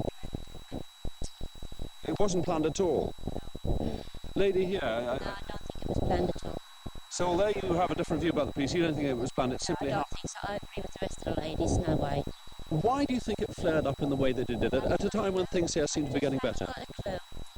I know I can go out at night now knowing that the police is on the estate. Because as I say, in 84 my husband was attacked in our own home and I was nearly mugged up in the same year. Now, the report, of course, has a lot to say about the failure of the police to liaise better with the community, but the fact of the matter is that the community here, some of the leaders of the community, have some very hard things to say about the police. You in your time, Mrs. Gifford, have said some very hard things about the police. Do you think that you have some responsibility for not building better bridges with the police? No, I have tried everything possible to build bridges. I've an open door to the police and here from the beginning. You must know that in 1980, coming up to 81, there was a lot of problems on the Broadwater farm. We are not saying that there isn't problems on the Broadwater farm, but my God, this community, the youths have tried to bridge those gaps, and which was proving success, and it would have developed and go further and further developing with the community, because the community was playing a part within their community and have a say, and that is the reason why I think police wanted to destroy that Right. Well, the report blames the police very heavily, but what both sides, I suppose, agree is needed is some rebuilding of bridges. And can I come to the girls here? Do you think it's going to be easy to build bridges, to recreate relations again with the police? Can I ask you? Yes, it will. You think it's possible? What's it going to take? Take a lot of both. On your side or on the police side or both? Both sides. What about you? What do you think it's going to take? Take a lot. Take a lot. What do you think needs to be done as a first step? Can I ask you briefly, Dolly, what do you think the police are going to say to this report? How do you think they're going to react? Well, the police, one way or the other, which way they react, they will have to respect this community, and the community will have to respect the police. And I know that we have to sit and talk to the police, but the police must realize that the community must play a part within it and have a say in their community, which they are not accepting. And Dolly Kiffin, ladies, thank you very much indeed. Well, that's the feeling this morning on the estate, and it remains to be seen what the police themselves have to say about this report. Back to you in the studio, Nick. Thank you, Paul Burden at Broadwater Farm. As I say, the police want to digest Lord Gifford's report before they say anything about it. The time now, just after 8:18. By the way, if you were expecting to see Lynn Foldswood, a regular consumer report at this time, Lynn will be here tomorrow morning, just after 8 o'clock. She's an investigation of the sad story of a couple whose lives were devastated by solicitors. That's Lynn Foldswood taking solicitors to task on breakfast time tomorrow. Time now, though, for some sport. Yes. Yes, good morning. I wonder how many of you were expecting Boris Becker to win the Wimbledon Championships. Well, he starts his second year as Wimbledon champion this morning after producing a crushing display of par tennis, which saw the world number one, Ivan Lendl, beaten in straight sets.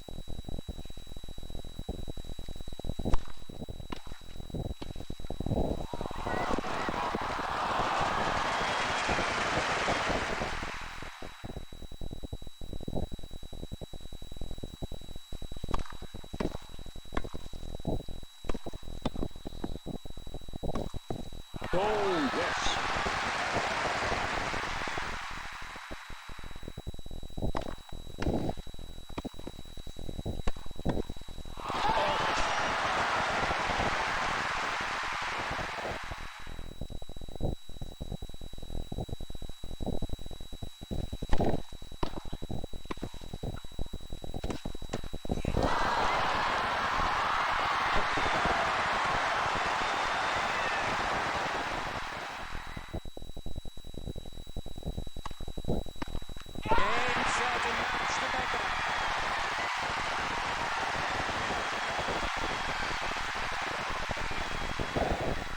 Martina Navratilova collected her second title of the championships when she and partner Pam Schreiber beat Hanna Mandakova and Wendy Turnbull in the final of the ladies' doubles.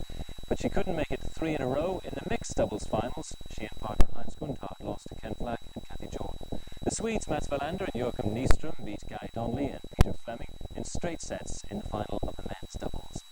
The next week's British Grand Prix looks set to be quite a Mansell's victory in the French Grand Prix. That's his third victory in the last 4 Grand Prix, and he's now just 1 point behind Alain Prost in the Drivers' Championship. Brazilian Ayrton Senna had been leading the championship, but his hopes of further points ended in the 4th lap when he careered off the track. And the key to Mansell's success was again the speed of his pit stops. He made 2 stops. Each time, all 4 tyres were changed in under 8 seconds. Yes, the Williams mechanics maintaining their record as the most efficient on the circuit. Well, after this, his second stop, Mansell used his better grip to recover his lead from Prost within a few laps. He held on to take the checkered flag 17 seconds ahead of the Frenchman, teammate Nelson Piquet in 3rd place. This is the racing tip for this morning. It's no restraint running in the 4:30 at Edinburgh. No restraint, says Richard Pittman, 4:30 at Edinburgh. And will it be India or England? You can see coverage 10 to 11 on BBC One. Thanks, Paul. Well, our guest today is the actor Bernard Hill, who in fact returns to our screens tonight at 9:30 on BBC Two, when he plays a climber in the new series Mountain Men. But though Bernard's played all sorts of parts from John Lennon to Macbeth, he's still loved for his taut, explosive performance as Yosser Hugues in Boys from the Black Stuff.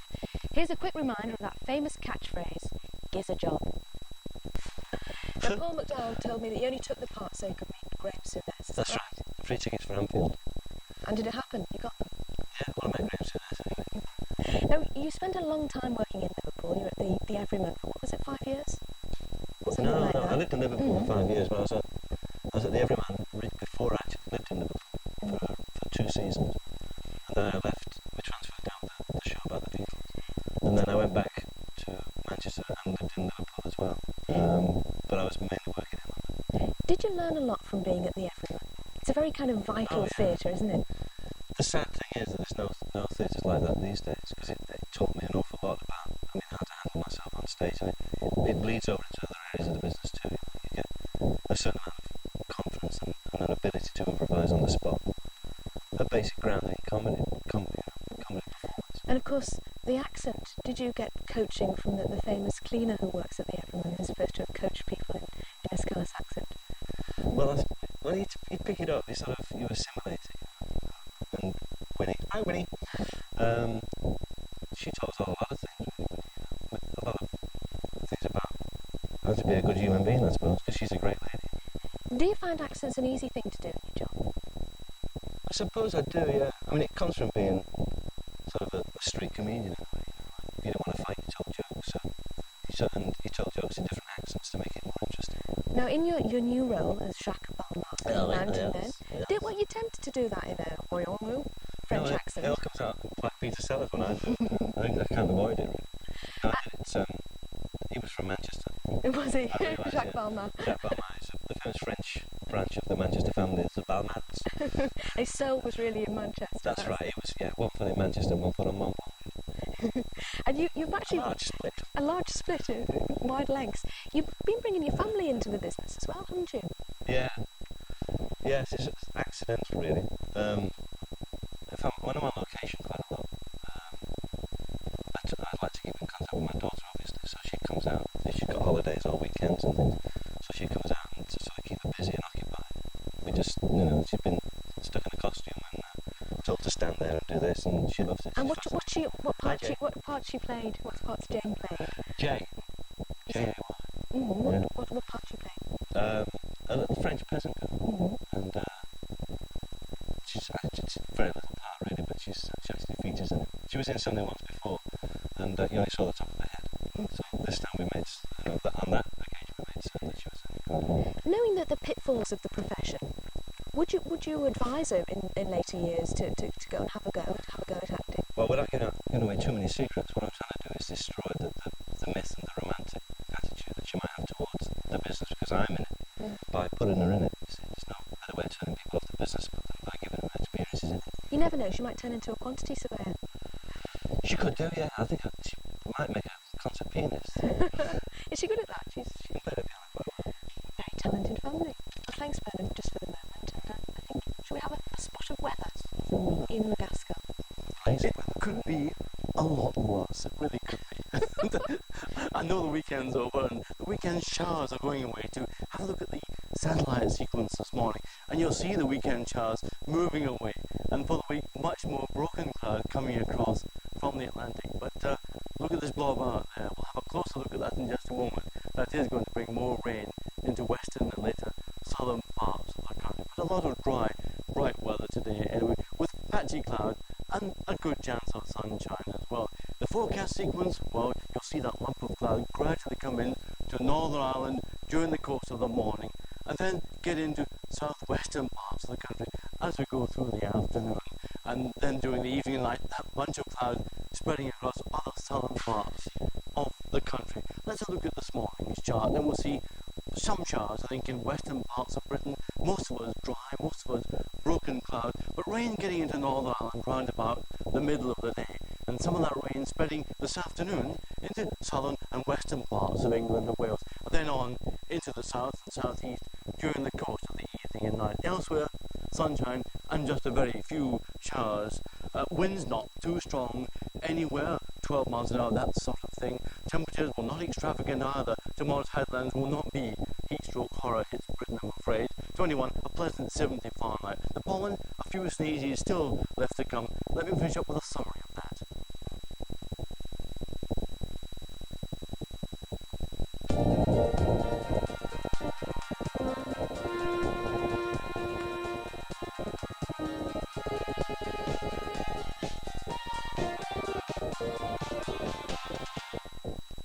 Good morning once again from me here in the south.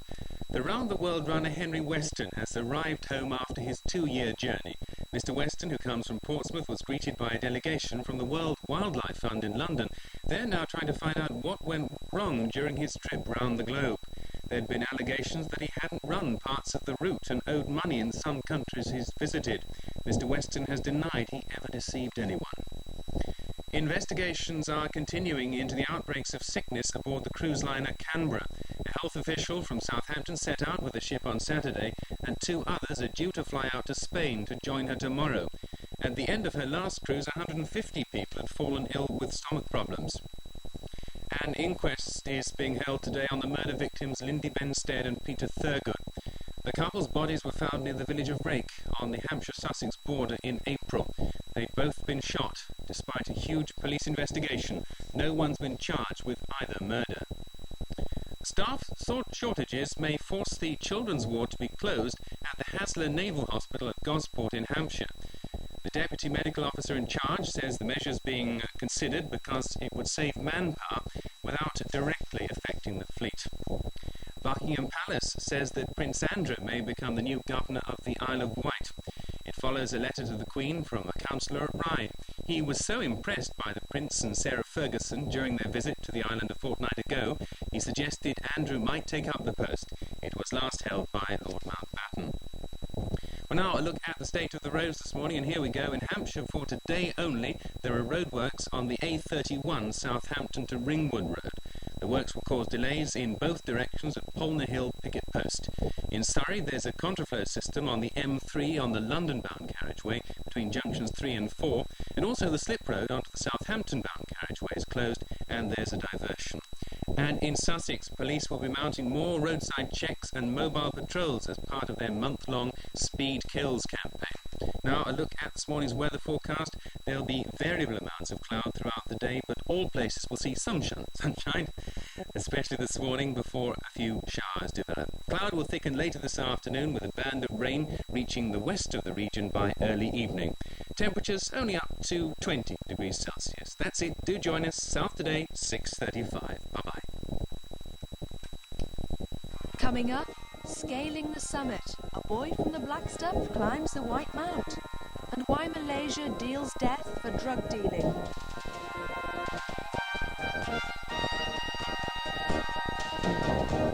It's 8:30 on breakfast time for a summary of the news. Here's Sue Carpenter. Good morning. British-born Kevin Barlow and his Australian friend Brian Chambers were hanged this morning in Malaysia. In spite of international appeals for clemency, the two became the first Westerners to die under Malaysia's strict laws against drug smuggling. It was the hour before dawn, and the new shift of prison warders arrived for the double hanging. Outside the steel doors of the old colonial-era jail, a motley crowd of curious onlookers waited for confirmation of the first execution of Westerners here since the Japanese military occupation in World War II. The defence lawyer of British-born Kevin Barlow had fought for a reprieve until the final hours. Definitely there's no reprieve. 5 minutes away from the jail, the family of Brian Chambers were saying prayers in an Anglican church. His mother, a teacher, issued a statement today saying execution was inhumane and morally wrong. Then the hangman's appointed hour struck. No death notice was posted at the jail, but after the two men were hanged simultaneously, with a magistrate and doctor watching, their bodies were loaded onto a lorry and taken to a hospital mortuary. An attempted counter-revolution in the Philippines appears to have collapsed. Supporters of ex-President Marcos seized a Manila hotel and proclaimed a new government yesterday.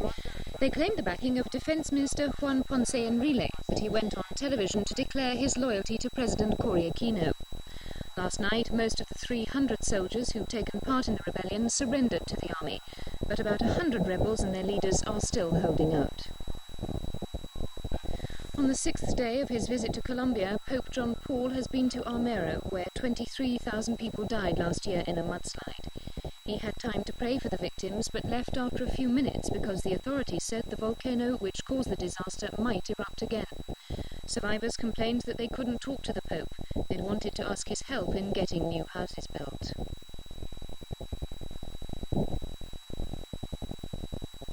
Prime Minister Yasuhiro Nakasone appears to be heading for a clear victory in the Japanese general elections. With counting still in progress, computer forecasts say Mr. Nakasone and his Liberal Democrats will win enough seats to regain full control of both houses of Parliament. Since 1983, they've governed without an overall majority. And that's it. Next bulletin is at 9. Thank you. Thanks, Sue. Is the Geoffrey Howe's trip to South Africa on or not? That's what the Foreign Secretary, together with Mrs Thatcher, must decide later today, following a weekend of setbacks. On Saturday, Bishop Desmond Tutu said that he won't talk to Sir Geoffrey if he goes. The jailed ANC leader Nelson Mandela has indicated the same. His wife, Winnie Mandela, has said that she won't meet the Foreign Secretary. Even now, President P.W. Botha has let it be known that he's too busy to see Sir Geoffrey, even if the trip does go ahead. So is Sir Geoffrey's mission doomed to failure? With me is Patrick Keatley, former diplomatic editor of The Guardian, a man who knows Nelson Mandela and many of the characters now dominating the centre of South Africa's political stage. Patrick, obviously you can't predict what Mrs Thatcher and Sir Geoffrey are going to do because they haven't decided yet. You can't predict with certainty. What's your best guess? Will he go? For face saving, there might be a mission, but the basic flaw in this is that good diplomacy requires you set everything up, and so there should have been in Brussels the backstage arrangement locked on, at least with the South African government, Mr Botha, the President, and his ministers, and then you announce it publicly, and they've turned the rule book upside down, and they're paying the price in Downing Street in Brussels, because they didn't have prior agreement. It suggests that there was a strong political motive, and indeed we know as correspondents that Mrs Thatcher had cooked up the whole scenario here. They sold it to the common market leaders and made them buy it at their recent summit. And they said, "Oh, okay, have another go." But they didn't think as to whether there'd be the rebuffs that we now see. So the whole thing's going to be a shambles. Well, you see, there's cross vetoes every way you look. Mr Botha and his National Party are in charge, sure, and I watched them in action down there, and you'd think they were riding high, but in fact the threat on his right is so great. There have been splits before. There's a statue outside Parliament, Nick, in Cape Town, of a fallen Prime Minister in the past, and he just made one little slip on the race issue, indicating he was soft, and down he went, and the statue is there to this day. There's been 6 or 7 of them. So Botha is right to have nightmares, and on the African side, what's in it for them to see Sir Geoffrey Howe? They say publicly it's time wasting and we can't afford it and so on. The clock is ticking too fast. These are all actually as code language. My experience covering the Rhodesia crisis and Angola, Mozambique, all those where you had white settlers, is that the black leader that compromises too soon and is too nice and too sweet and too easily available, he gets discarded on the political battlefield and ends up as a corpse. They get bypassed on the left. So that's the danger. Botha fears a bypass on the right. The Africans fear that the left, the Marxist militants who are waiting there, they're right inside the African National Congress, that they will take over. So who would there be to meet of any stature if Sir Geoffrey did go? He could see Pig Botha, presumably the foreign minister. Yeah. He could see Chief trot-out Gatcha Buthelezi, who is after all on the government payroll. He is subsidised. So he strongly denies that. Yes, he does, but that's how, in the shorthand that we use as correspondence. So, as far as you can see, there is just nowhere for Sir Geoffrey to go with any sense, at any rate. There is no point in the mission going ahead. It's an unnecessary mission, and the thing to say to yourself, it takes us right back to Hitler times. Chamberlain, British Prime Minister, flying humbly to Berchtesgaden to talk to the man he called Herr Hitler. If you fly to Mr. Nasty, then he just laughs. He says, "What are you coming to me for favours?" You have to, in fact, it was wisely said by a former British High Commissioner in the Rhodesia crisis, that you have to wait for Ian Smith to come and fly to London. You've got to wait for them to send out emissaries to be rescued, and then there's something to deal on. But there is one other thing here, and that is we don't run the arena as Westerners. The Russians are in there. It's no accident they captured in South Africa Colonel Alexei Kozlov 6 years ago and traded him 4 years later across the Whittaker Bridge for our Western operatives. Now, that shows the nature of the game that's on. Kozlov was fluent in African languages. We can't fool around. There's a red carpet being rolled out from Moscow by, ironically, P.W. Botham. That puts him in the same position as the last Tsar of all the Russians. He's being so sticky that he's inviting the militants, the Marxists, to take over the African nationalist movement. We're on a cliffhanger. I must say, Mrs. Thatcher isn't going to like you for the parallel with Neville Chamberlain. A piece of paper. I agree, but it's also desperately serious. Time is running out in terms of will the Russians, will Moscow take over there as they have almost next door in Angola? It's real. That's the real world. That's okay. Thank you very much indeed. Thanks, Nick. Now, if you've ever wondered what it's like to work behind the scenes in television, tune in to BBC Two tonight for some clues. The comedy series Hillary is back. In it, Marti Caine plays a chat show researcher facing constant crises in her private and professional lives. Let's just have a sneak preview of tonight. Girl, starting tomorrow, a researcher. I want you to show her the ropes, make her feel at home. A new girl? But you've got me, I'm a girl. What do you mean? Oh, it's just new blood, Hillary, that's all. Listen, mine may not be new, but it's in excellent condition. Hillary, don't frown. It makes you look old. You know, when I think of all the kindnesses, the consideration, the loving understanding I've had in this office over the years, yes, it doesn't take long. Is Hillary a role you enjoy playing? Yes, it is. Good morning, Marti. Has she got any of you in her? I think so. She's, I always tend to forget my keys and things like that. She does that. Goes back about 6 times when she's left. She's quite scatty. Yes, a bit. Now, does this mean that we're not going to be seeing you anymore on the box singing and doing your comedy routines? Is that all finished now? Well, nobody's asked me to do one. So, unless anybody does, I suppose it is. You're involved, though, aren't you, in preparing something for August when you do an evening with Marti? Oh yes, that's at the Donmar Theatre. It's just a one-woman show thing, sort of cabaret on it. The difference is I've written it or co-written it, the songs myself. What's the theme of that? It's based on my life story, a light-hearted look of. They always hang it on something like either we do good Gershwin songs and the life story of Gershwin, or Fanny Bryce and all the songs that she sang, and they suggested I did my life story and fit the appropriate songs around it. Did it make you kind of stand back from things, looking over your life and doing all the writing? Because you started off, you had a very tough start in life, didn't you? And you've been remarkably successful since then. Did it kind of get the old thoughts going? No, it was just a challenge, really, just something else to do, something I'd not tried doing before. And I seem to have done the same thing for so long. So while I'm in with a chance, I might as well try a different avenue. And the acting thing, would you really like to explore new avenues in acting? I'd like to be given a straight part, rather than a comedy part with a Yorkshire accent, which is what I usually get. I don't mean Macbeth or anything like that, but do you remember Diana Dawes in A Kid for 2 Fives? No, of course you don't, no. But it was before you. She did this very dramatic part. I remember being very struck by it. I'd like to do something like that, perhaps. Is that going to happen, though? Do you think you are always going to be tasked with being a Yorkshire lass with big eyes and a cute turn of phrase. And wrinkles. No, I don't know. Who knows what's going to happen in this business? You never know where it's going to lead. Have you done any training towards the aim of being a more serious actress? Well, I think being a stand-up comic is an act, all right. It's only one part that you play, but your timing, which is crucial for acting, is made solid, and a feel for the audience and a feel for stage. Have you been, because you've had sadness in your life, you lost your parents when you were a little girl, didn't you? And you were a mum of two by the time you were 19, 20. Could have been worse. It could have been a mum of 19 or 20 by the time I was 2. Has that meant that some of the laughter has been a cover-up for internal, not nice feelings? No, I had a fabulous childhood up to being 7. I was cosseted and totally loved and protected.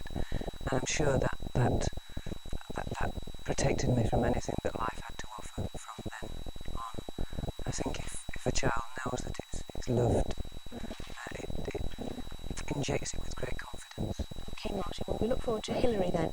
It's on tonight at 9 o'clock on BBC Two. Thank you. Time now at 17, 18 minutes to 9. Let's look at this morning's papers. And The Guardian headlines Labour's moves to replace its traditional policy of nationalisation with a new concept called social ownership. The Telegraph leads with the attempted coup in the Philippines. The Mirror puts Boy George back into the headlines for driving the wrong way up a one-way street. But most of the papers lead with the hanging of British-born Kevin Barlow for allegedly smuggling heroin into Malaysia. And to review the papers, we're joined by a Malaysian journalist, Zainal Abidin Bador. Welcome back. You've obviously chosen the hanging as the main story for your reviews of the papers, as indeed has the Times for its front page. What do you make of that headline? Thatcher plea fails to hold hanging. Yes, I must confess that I'm a bit surprised by that headline because, especially in view of the fact that the other newspapers carry matter of fact or straight reporting headlines, the Times says Thatcher plea fails to hold hanging. It seems to suggest that the plea from the British Prime Minister should make some difference. Quite honestly, I don't see why it should make any difference. And after it's a different country, and if a Malaysian were living in this country were to be convicted of a similar offence, I doubt if the legal system in this country would take into account. If we got a plea from the King of Malaysia, you don't think we'd take any notice of it? I doubt it very much, because I think Malaysia has made several appeals to this country, particularly to the British Prime Minister, in the past, and without getting a favourable response.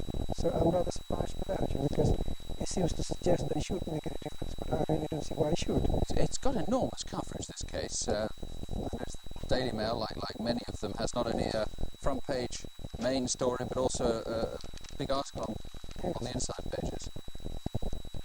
Yes, I must confess that I think I can understand how he must have felt, and I can also understand his protest of innocence, if you like. But the thing is, one has got to understand, I think, what the law is about. As far as this particular law is concerned, it's very clear, it's very explicit.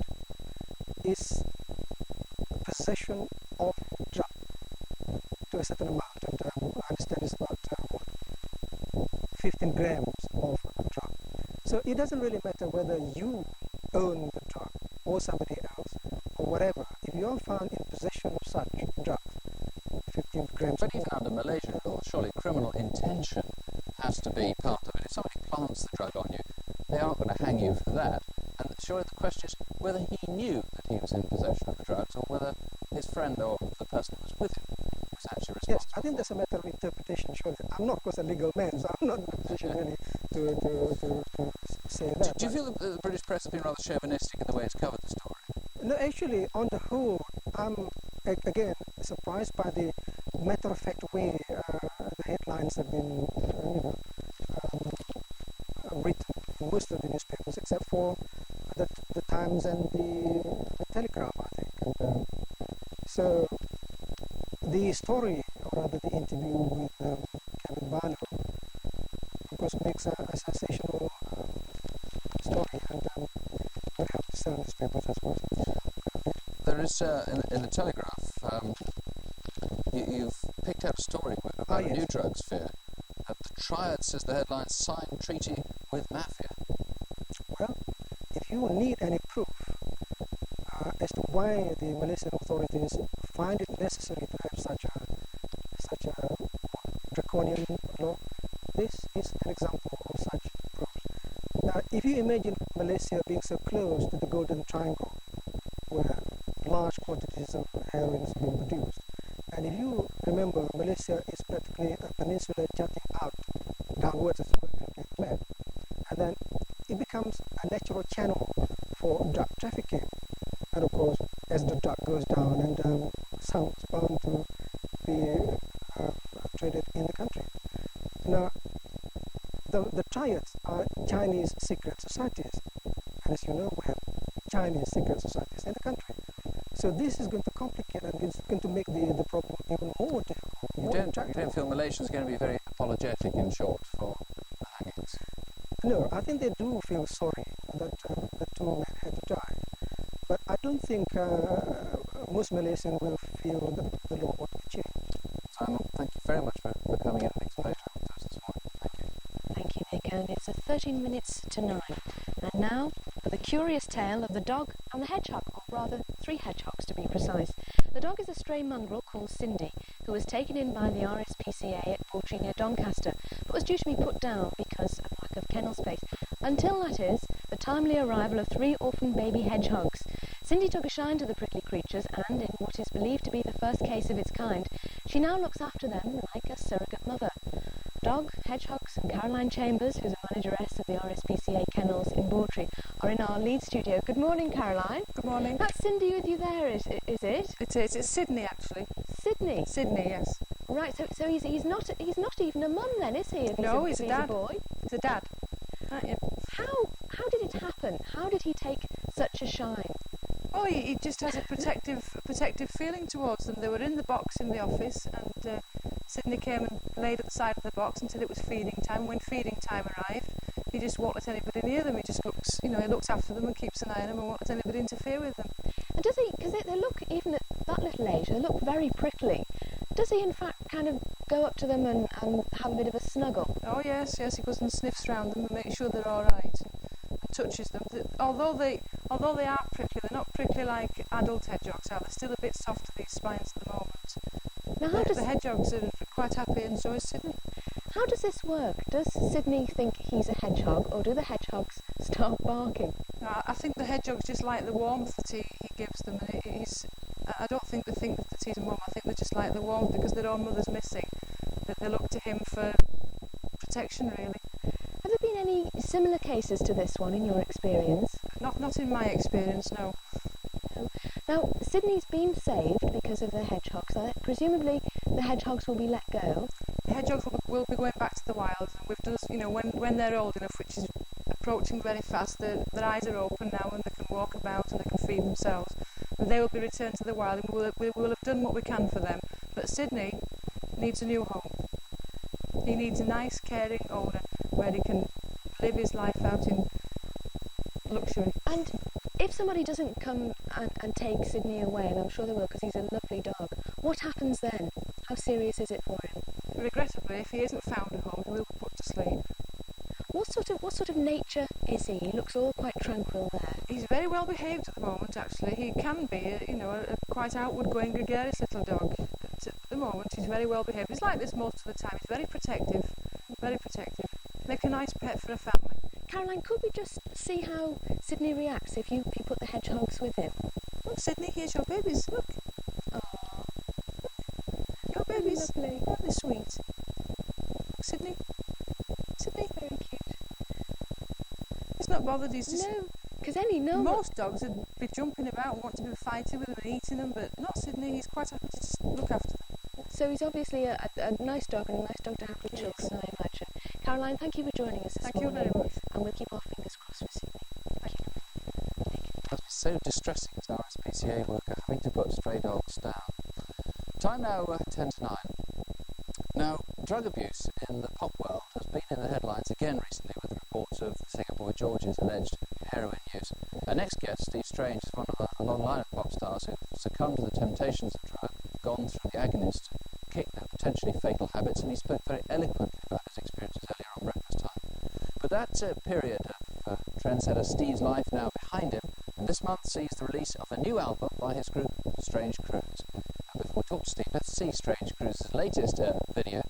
Rebel Blue Rocker is the title of it. As if we have it available, I'm not sure we do. Pardon? This isn't the new one. This isn't the new one? The new single that's out at the moment is called The Beat Goes On. It's an old Sonny and Cher record.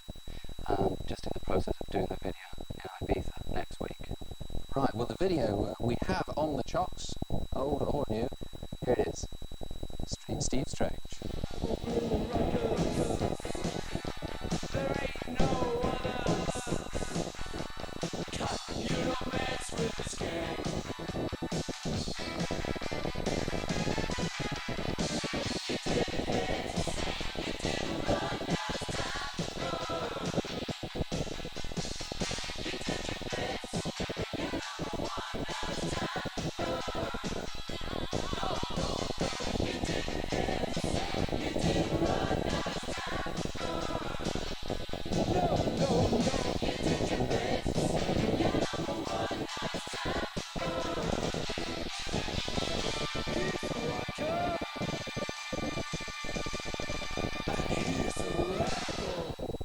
You're such a colourful, energetic performer. I've got a suspicion you're a really shy guy beneath all that. Quite shy, yeah, I am really.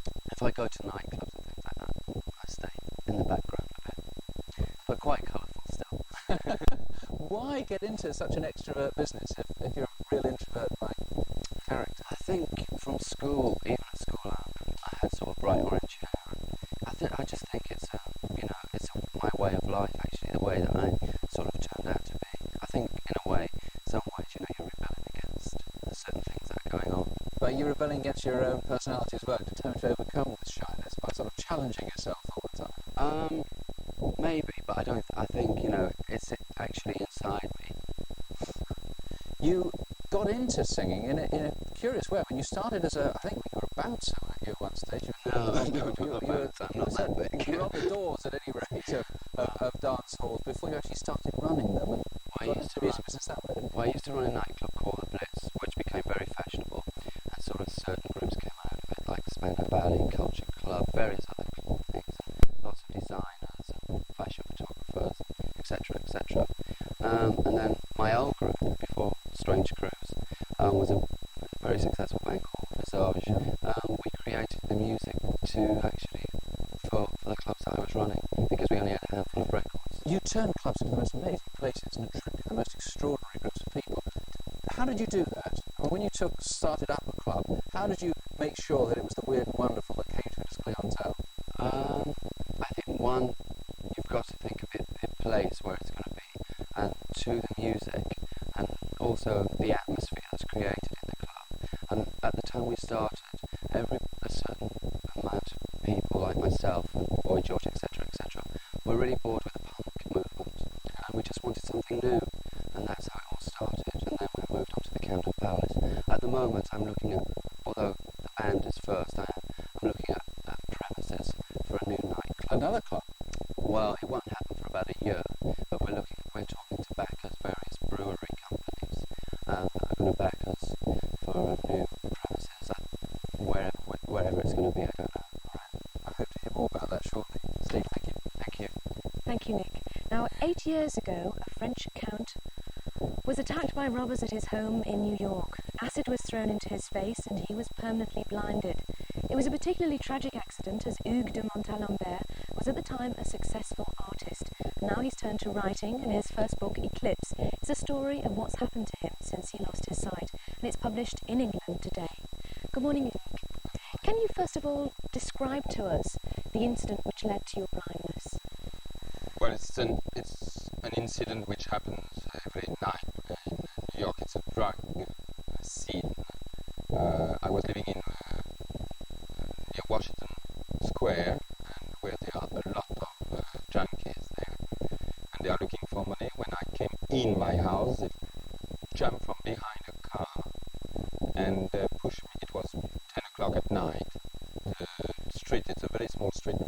they lighted. They pushed me into the house and started to rob me as I had only $30 on me. The game became completely mad and I thought they were going to kill me. So I started to fight back. Unfortunately, they had a typical ghetto weapon, which is a paint remover, like acid, and they throw it at my face, and that burnt my eyes,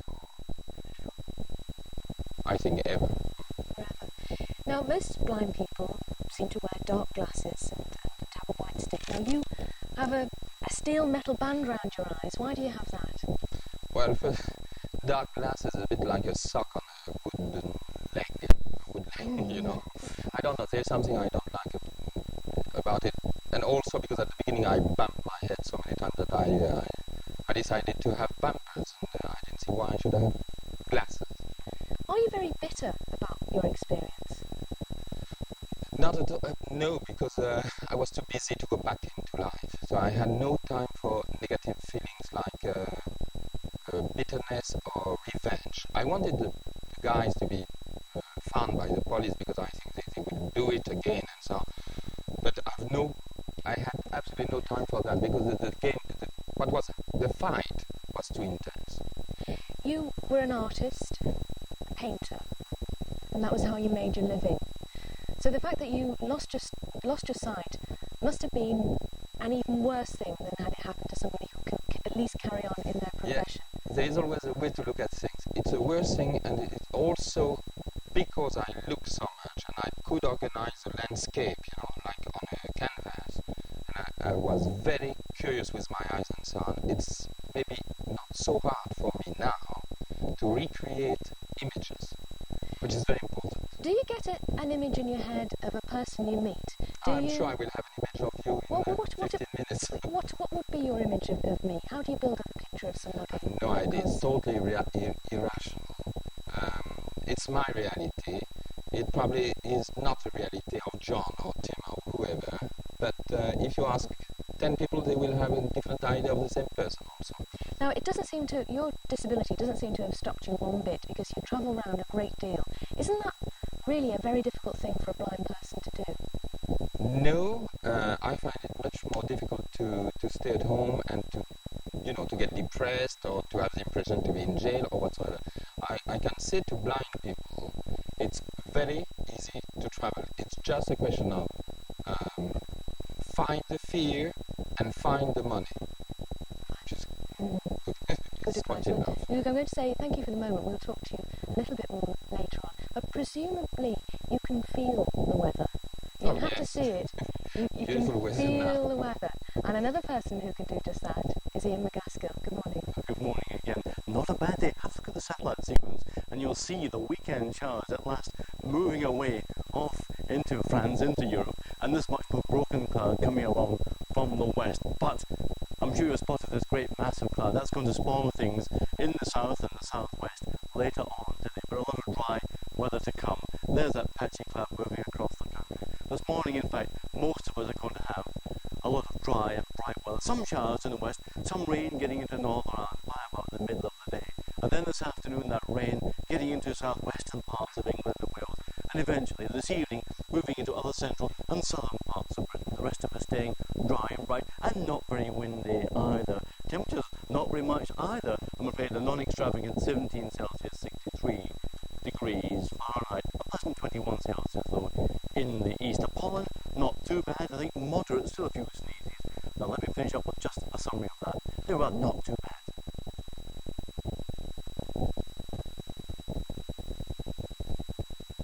Coming up, 2-year stretch. Crime Watch notches up its second birthday. And the footballing feat. Club to club with Botham's Walk.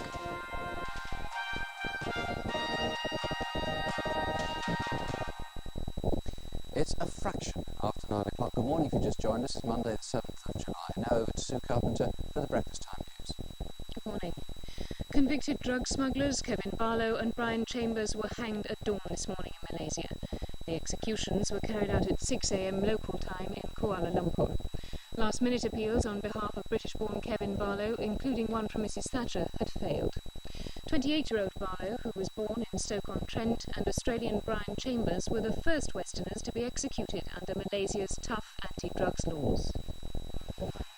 It was the hour before dawn, and the new shift of prison warders arrived for the double hanging. Outside the steel doors of the old colonial-era jail, a motley crowd of curious onlookers waited for confirmation of the first execution of Westerners here since the Japanese military occupation in World War II. The defence lawyer of British-born Kevin Barlow had fought for a reprieve until the final hours. Maybe around almost about 6 itself. It's confirmed, isn't it? Around that level. But definitely there is no reprieve. No. 5 minutes away from the jail, the family of Brian Chambers were saying prayers in an Anglican church. His mother, a teacher, issued a statement today saying execution was inhumane and morally wrong. Then the hangman's appointed hour struck.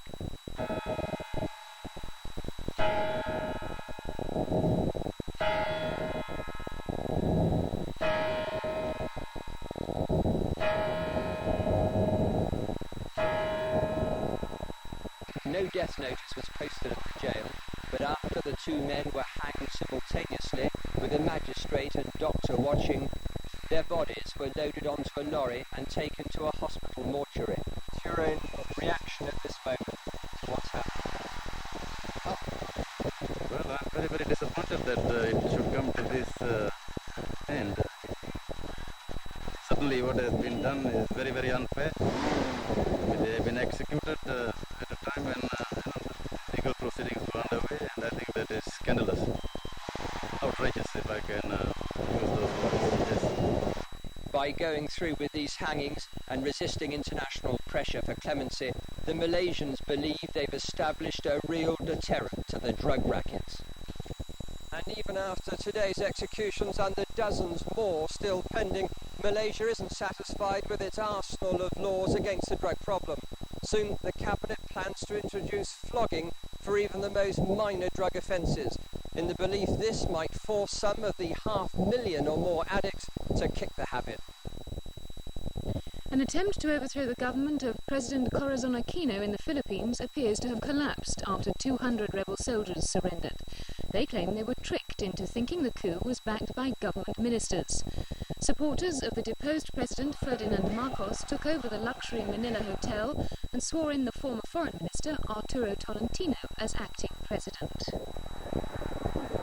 As acting president of the Philippines.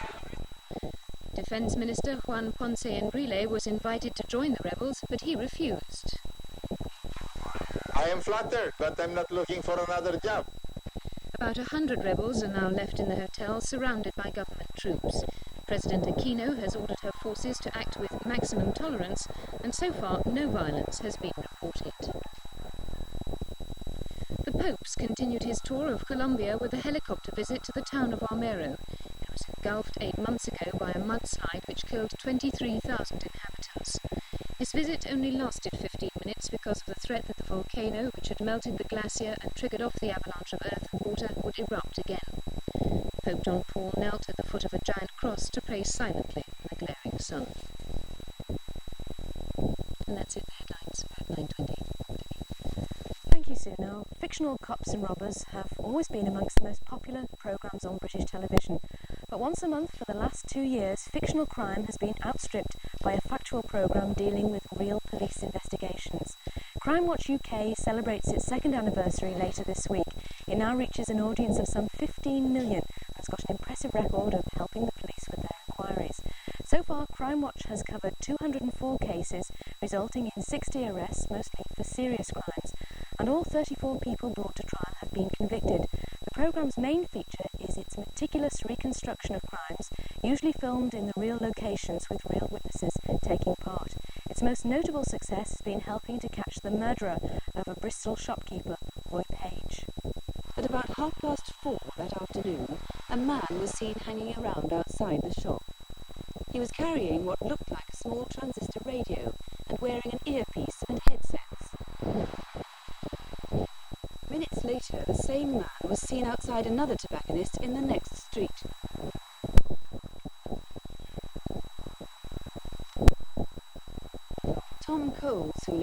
Roy would pop in several times a day. Hello, Roy. Can I have an MC cigar, please? How was earlier today? Well, not too bad. Just plowing, I suppose. I'll see you later. Okay, bye for now. At 5:15, the man in blue overalls was seen crossing the road away from Roy's shop. I'm checking for gas leaks in the area. And with me now is Superintendent David Hatcher, one of the police officers who present the programme, along with, of course, our very own Nick Ross. Good morning, David. Sitting there with Nick looking like an interviewee for once. Now, as a police officer, how useful is Crime Watch UK to you? Well, I think that the list of arrests that we've had so far indicate, more than I can say, just how effective it is. I've always had a very deep-seated belief in the fact that it's not really policemen that solve crimes, it's members of the public. What we're seeking to do as police officers is just to bring the clues or the bits of a jigsaw puzzle together, and the bits of the jigsaw puzzle are so often in other people's minds. It's a case of actually alerting them to the fact that A, they've got a piece of the jigsaw, and then getting them to come to us and put the jigsaw together. Now, there's always been a curious relationship between the media, the press, and the police. Have your ideas of television, of the media, have they changed since you took part in this 2 years ago? No, not at all. I've been surprised at how concerned the programme makers, because Crime Watch is more or less totally made up of BBC people, of course, who actually put the programme together. And I think it's demonstrated to me that the concern that they show and the concern that they have for the crime has been shown on the screen.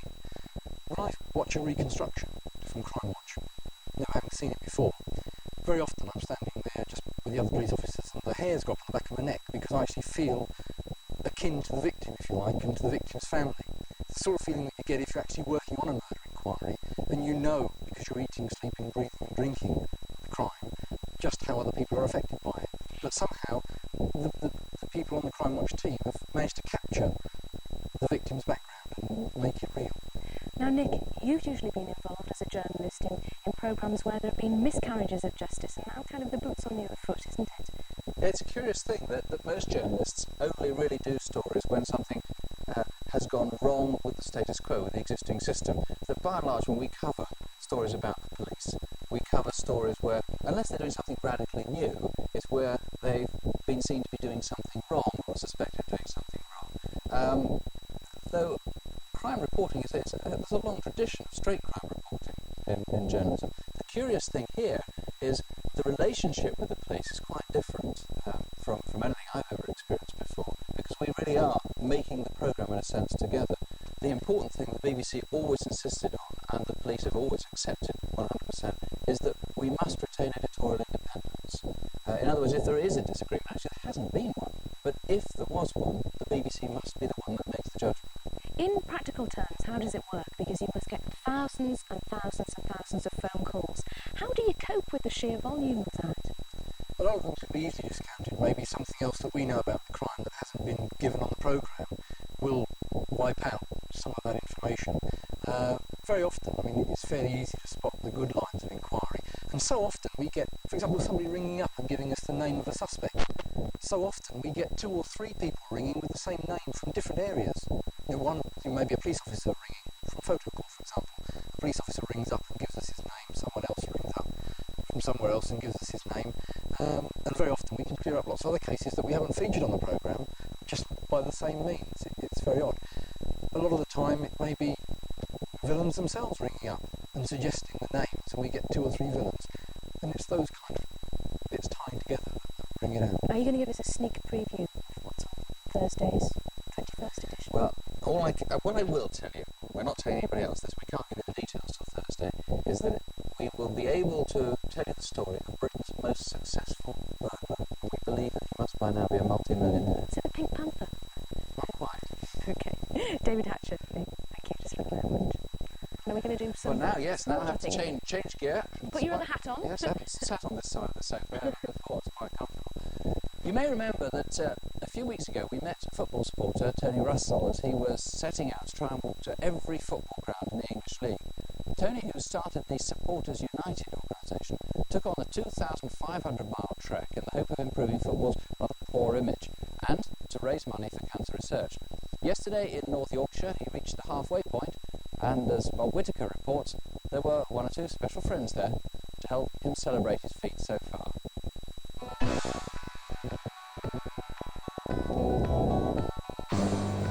It's been a long, hard road for Tony Russell, hot-footing it between all 92 Football League clubs.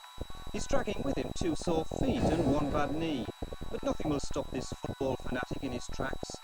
Already he's trekked over 1,200 lonely miles, virtually ignored by the national press, but pursued relentlessly by this one support vehicle. But there are a few welcome greetings from the occasional well-wisher. Morning. Hiya, fellas. Very well, how are you? Fine. Great. How you doing? Bye. Bye. When we first started out and had no accommodation, that was pretty low. And sometimes when I'm walking along on my own day in, day out, that gets pretty low. But what's kept you going for so long?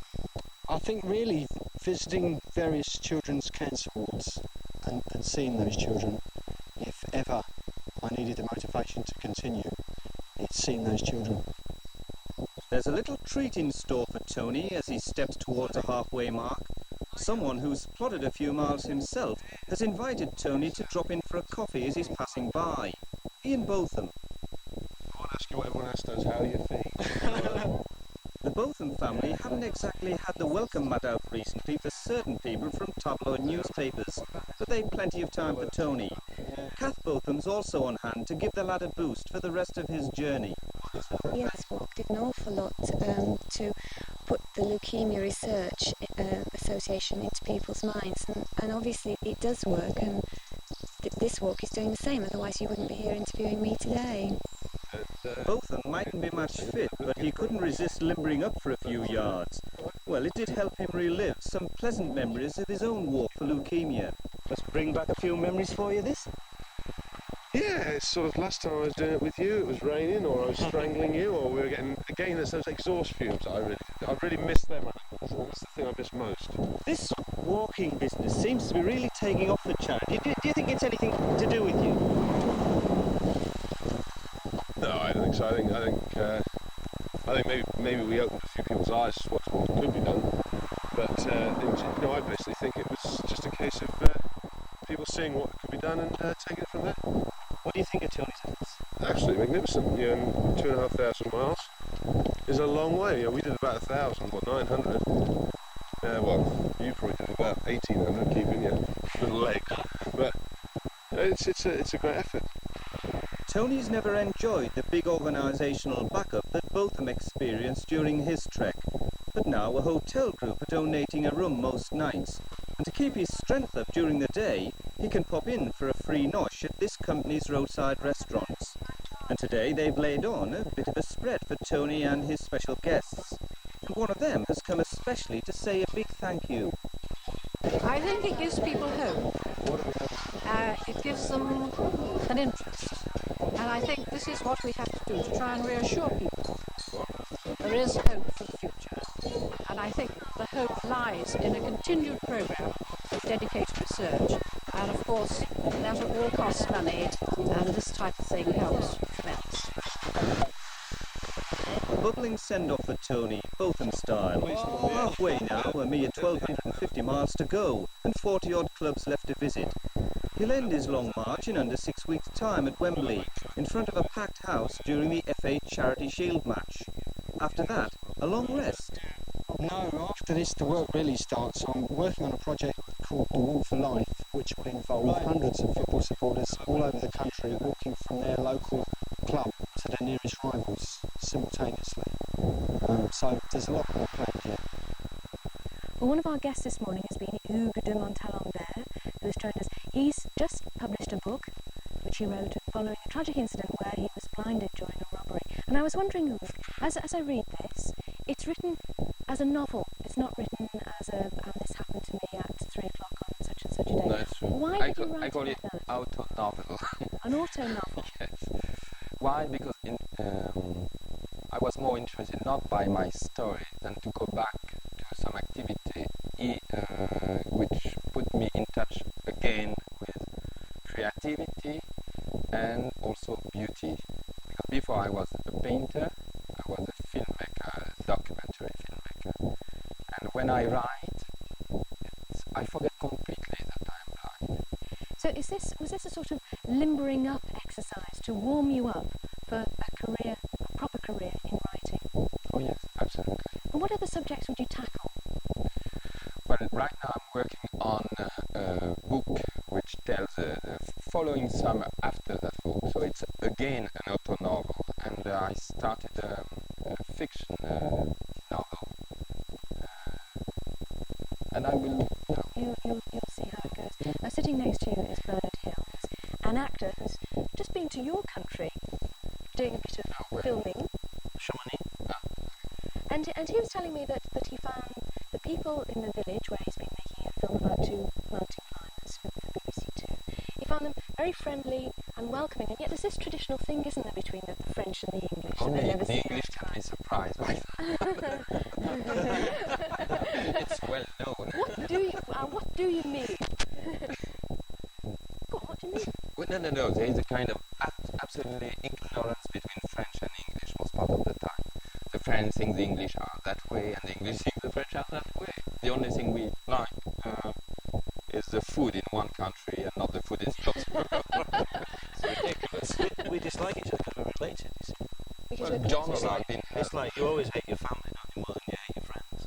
Yeah, and you're always able somehow to talk to family or close people in a way that you never dream of speaking to friends that you might lose. That's right. You treat them with great diffidence and unconcern.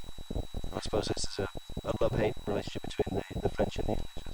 It goes back a long way. You don't like what you do to virgins. What we do to virgins? Hey? I'm talking of Joan of Arc.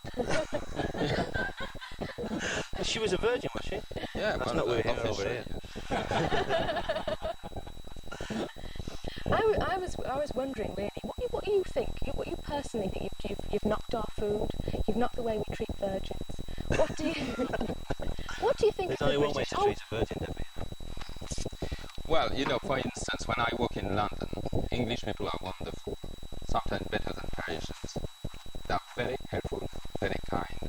They are witty, they have a good sense of humour. I mean, it's a treat to work in London by myself. I wish you could see one of our guests this morning. He's Steve Strange, and he's very colourful and very, well, you wouldn't describe yourself as being a typical Welshman, because you're from near Newport, aren't you, from Wales. Would you say you were a typical Brit? Yeah, typically me. Just to describe you, he has a, it's not exactly a shirt, it is a shirt with a real painting on it, quite a magnificent painting of it, a cross between, what is it, a knight with a flaming torch and a crusader. It might be one, but How between Joan of Arc. John of Arc. You've got a hand wash direct cross. You hand wash that. You've got iron. It's quite a sumptuous thing. You did it yourself? No. It's it's from a designer from South Morgan Street. Who shall remain nameless? I can't think of his name. Shall we take a break there? I think it's about time we caught up with about 19 minutes past 9. About time we went for some news headlines, please. So. The Malaysian authorities have hanged British-born Kevin Barlow and his Australian friend Brian Chambers. Their death sentences for drug smuggling were carried out despite international appeals for clemency. Yesterday's attempted counter-revolution in the Philippines appears to have failed. Supporters of ex-President Marcos declared a rebel government, but most have surrendered. And Prime Minister Yasuhiro Nakasone has won a landslide victory in the Japanese general elections. The result has sent the yen to a new high. And that's the news so far. Thank you very much. So, Steve Strange has just been whispering to me about plans for his new club in London. He won't say what they are in public, but they sound wonderful. Marti, Caine, 9 o'clock. You're on tonight. Hilary, BBC Two, I do believe. Over that side, we're on at 9:30, immediately following Hilary. Mountain Men, is it not? Follow us, will you? You'll inherit a great audience. And Hugh, thank you very much for joining us. Everyone, join us tomorrow. See you then.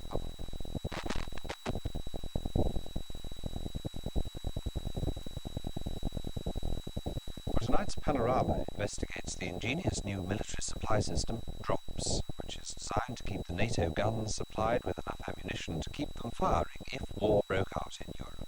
Now, however, it's alleged that the British company that pioneered the idea has been unfairly treated. DROPS, a scandal in defence, in Panorama at 9:30 this evening. This morning at 10:30,